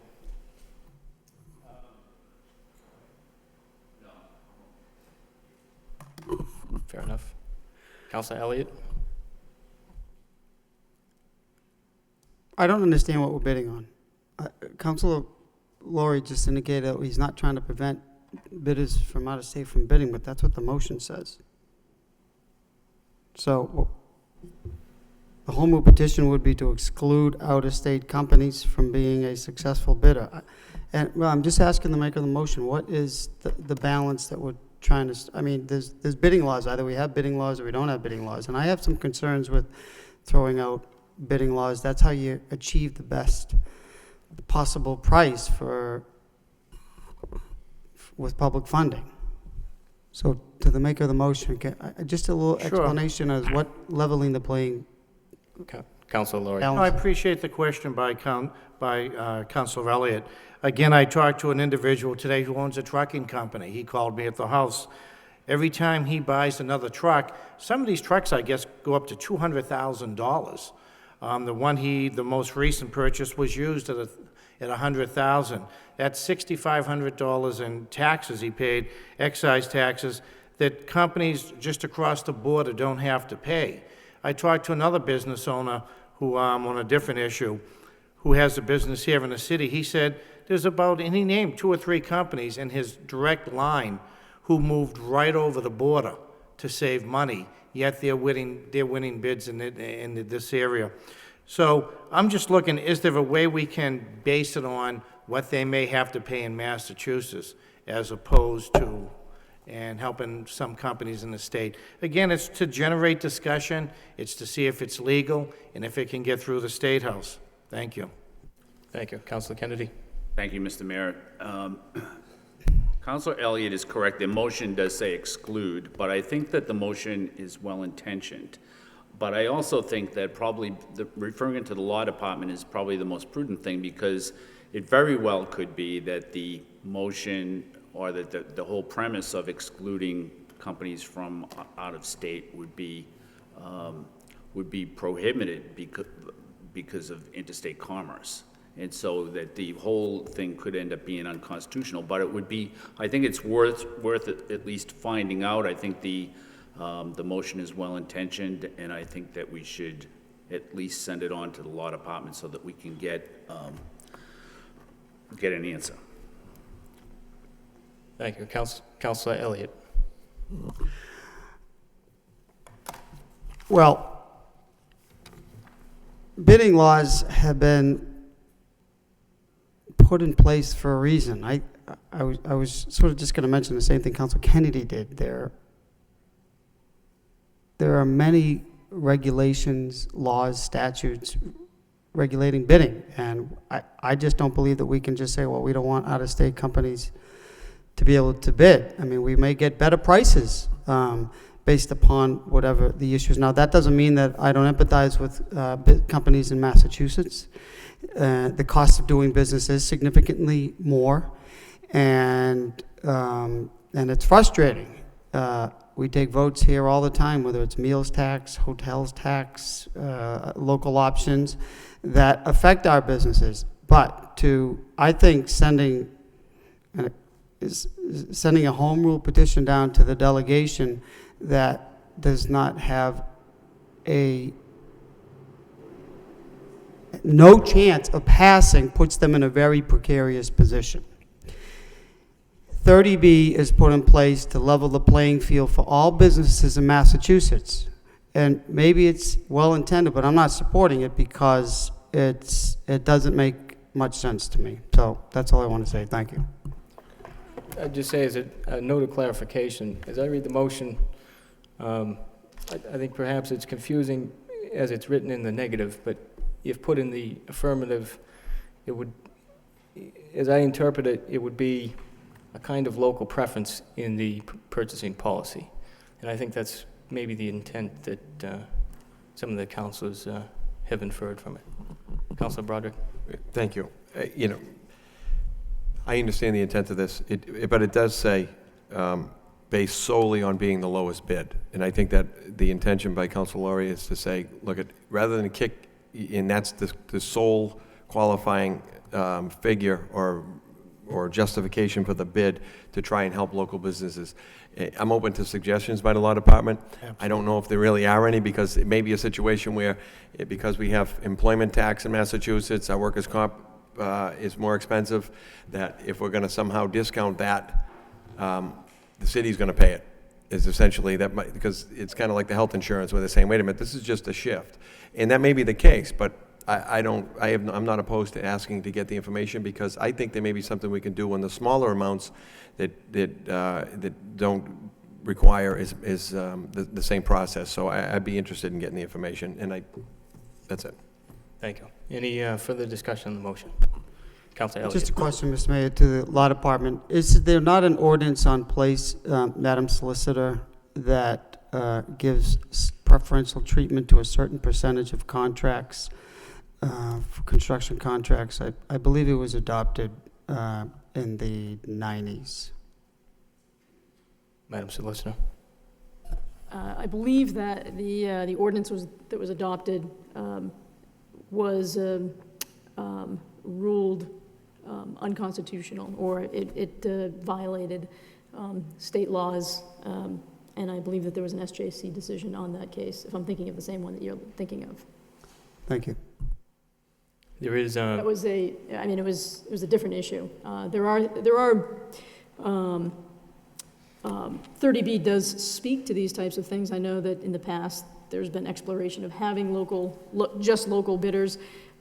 That's not a valid consideration under 30B, and but certainly this is something that we can take a look at and explore and see if there's something that would make it workable. This particular motion workable. I think we do have a local preference for purchases under $5,000 in our policy. And other states have adopted preferences for purchasing. Any further discussion? All those in favor signify by saying aye. Aye. Opposed? No. 2 nays? So voted. Next, request by Councilor Laurie. Request the city manager update the city council on discussions concerning slot parlors and any state or local ordinances that may affect them. Seconded by Councilor Broderick. Councilor Laurie. Thank you, Mr. Mayor. About a week or two ago, there was a headline in the Lowell Sun on possible slots coming into the city, and everything just kind of died down. I know I've received a few calls. I don't know if the others did.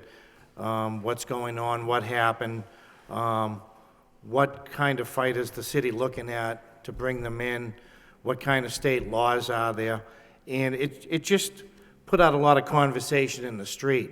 Some of it being, what's the council doing, what's the manager doing, and I think there's more to this than just what the council and the manager's doing. I know there's some state ordinances or local ordinances and state laws. I'm not for slot parlors. I'm not against slot parlors. I'm not a gambler. Someone sent me a link to one of the places in Rhode Island. You know, if a company came in here and said, we're going to have 300 jobs and 20 of them are full-time with benefits, but they're coming up from our company, we're going to put in 60 restaurants and we're bringing them all in. Personally, someone like that, I don't even want to talk to. If it was someone that's going to bring in 300 jobs, a lot of them would be full-time with benefits, and people would be hired, and they would be paying taxes. If they were going to bring in 30, 40 restaurants, but it would open up discussions with local restaurants to be able to come in and serve food. You know, that, again, that's something else I would consider. I'm not for or against gambling. I really don't have any. It's more the company and who you're dealing with. But again, this is just for an update from the manager. What kind of state ordinances, state laws there are to put some of the discussion to rest. Thank you. Thank you. Council Kennedy? Mr. Mayor, you know, I'm not a big enthusiast of having a slot parlor in the city, but I do think that it's worthwhile to at least look at the proposition and just see what's involved and how extensive it would be, and even what the likelihood is that something like that could happen in the city, and whether or not it would be, we think it would be sustainable over the long term. But what I am an enthusiast about is communication. And I read in the paper that that the city manager and that the director of the Division of Planning and Development met with the slot parlor people about it. But I never heard about it from the administration, from anybody, either beforehand or immediately after or since that time. And so I am very interested in this motion because I'd like to get a report on what happened and with who and what are they talking about.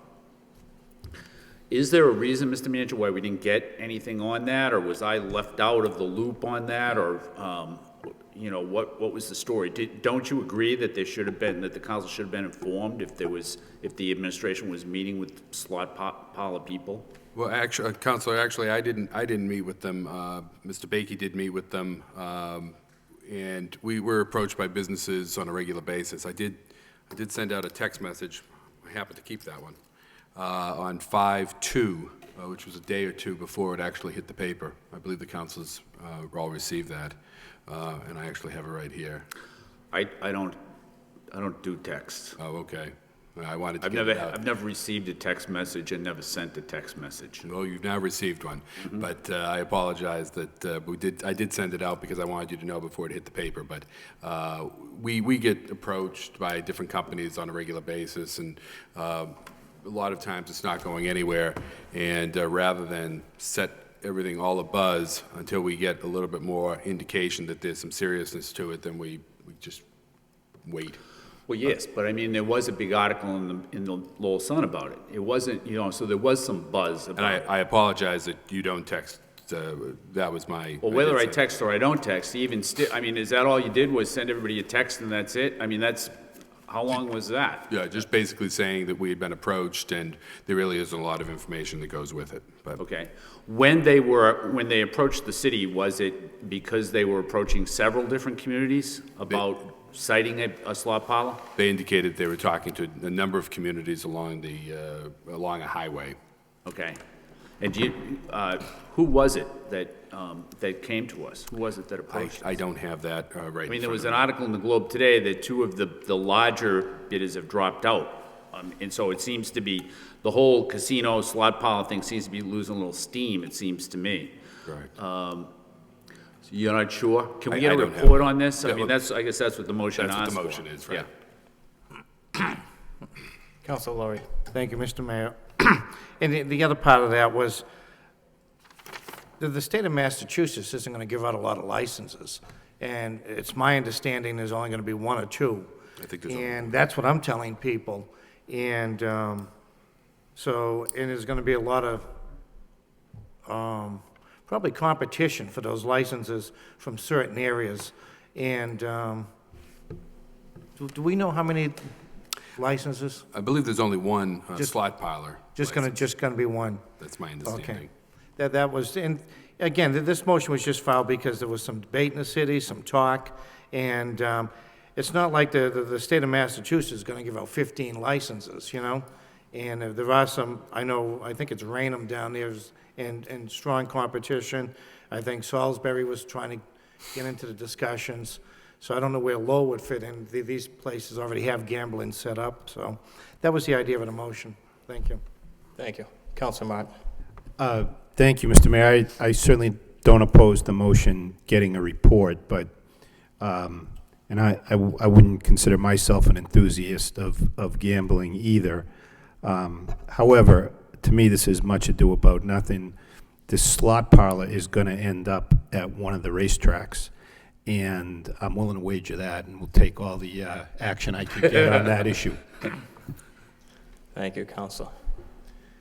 Councilor Laurie. If I may just talk, and that's a good part of it, the reason why I made this motion. I agree with Councilor Martin. That's going to go somewhere where there's already gambling. And, but what people don't know, there's only going to be one license. And there was some discussion, the administration or the council was falling down on the issue, and that wasn't the case. It's more, I think it's going to be aggressive from the racetrack areas. So, thank you. Any further discussion on the motion? All those in favor signify by saying aye. Opposed? So voted. Last motion of the night from Councilor Mercia. Request the city manager provide status report of repair work for the city hall clock. Seconded by Councilor Mendoza. Thank you. Some time ago, I did make the motion, and it seemed like forever and a day, but I do appreciate the fact that we had a transfer and a vote to appropriate the $15,000 for the repair. And I appreciate that, because people look up, it's like a landmark, and so I'm just wondering, where are we with this? Is someone uttering the pots? Right, as we've gone through it, as we get into it, what we think is being the necessary repairs turns out to not be quite what we, so now we're hoping to do it all in-house, but there's some additional parts needed and some labor needed to actually do the repairs, and this is the estimate that we have for it. I will say I'm glad that this clock is working. This is a good thing, so, but I'm concerned about that clock as well. Yeah, we're trying to get that back running, and Yeah. we've had some issues with that. Do we have any time length as to when this is gonna, I could tell you the time, but the clock doesn't work, so.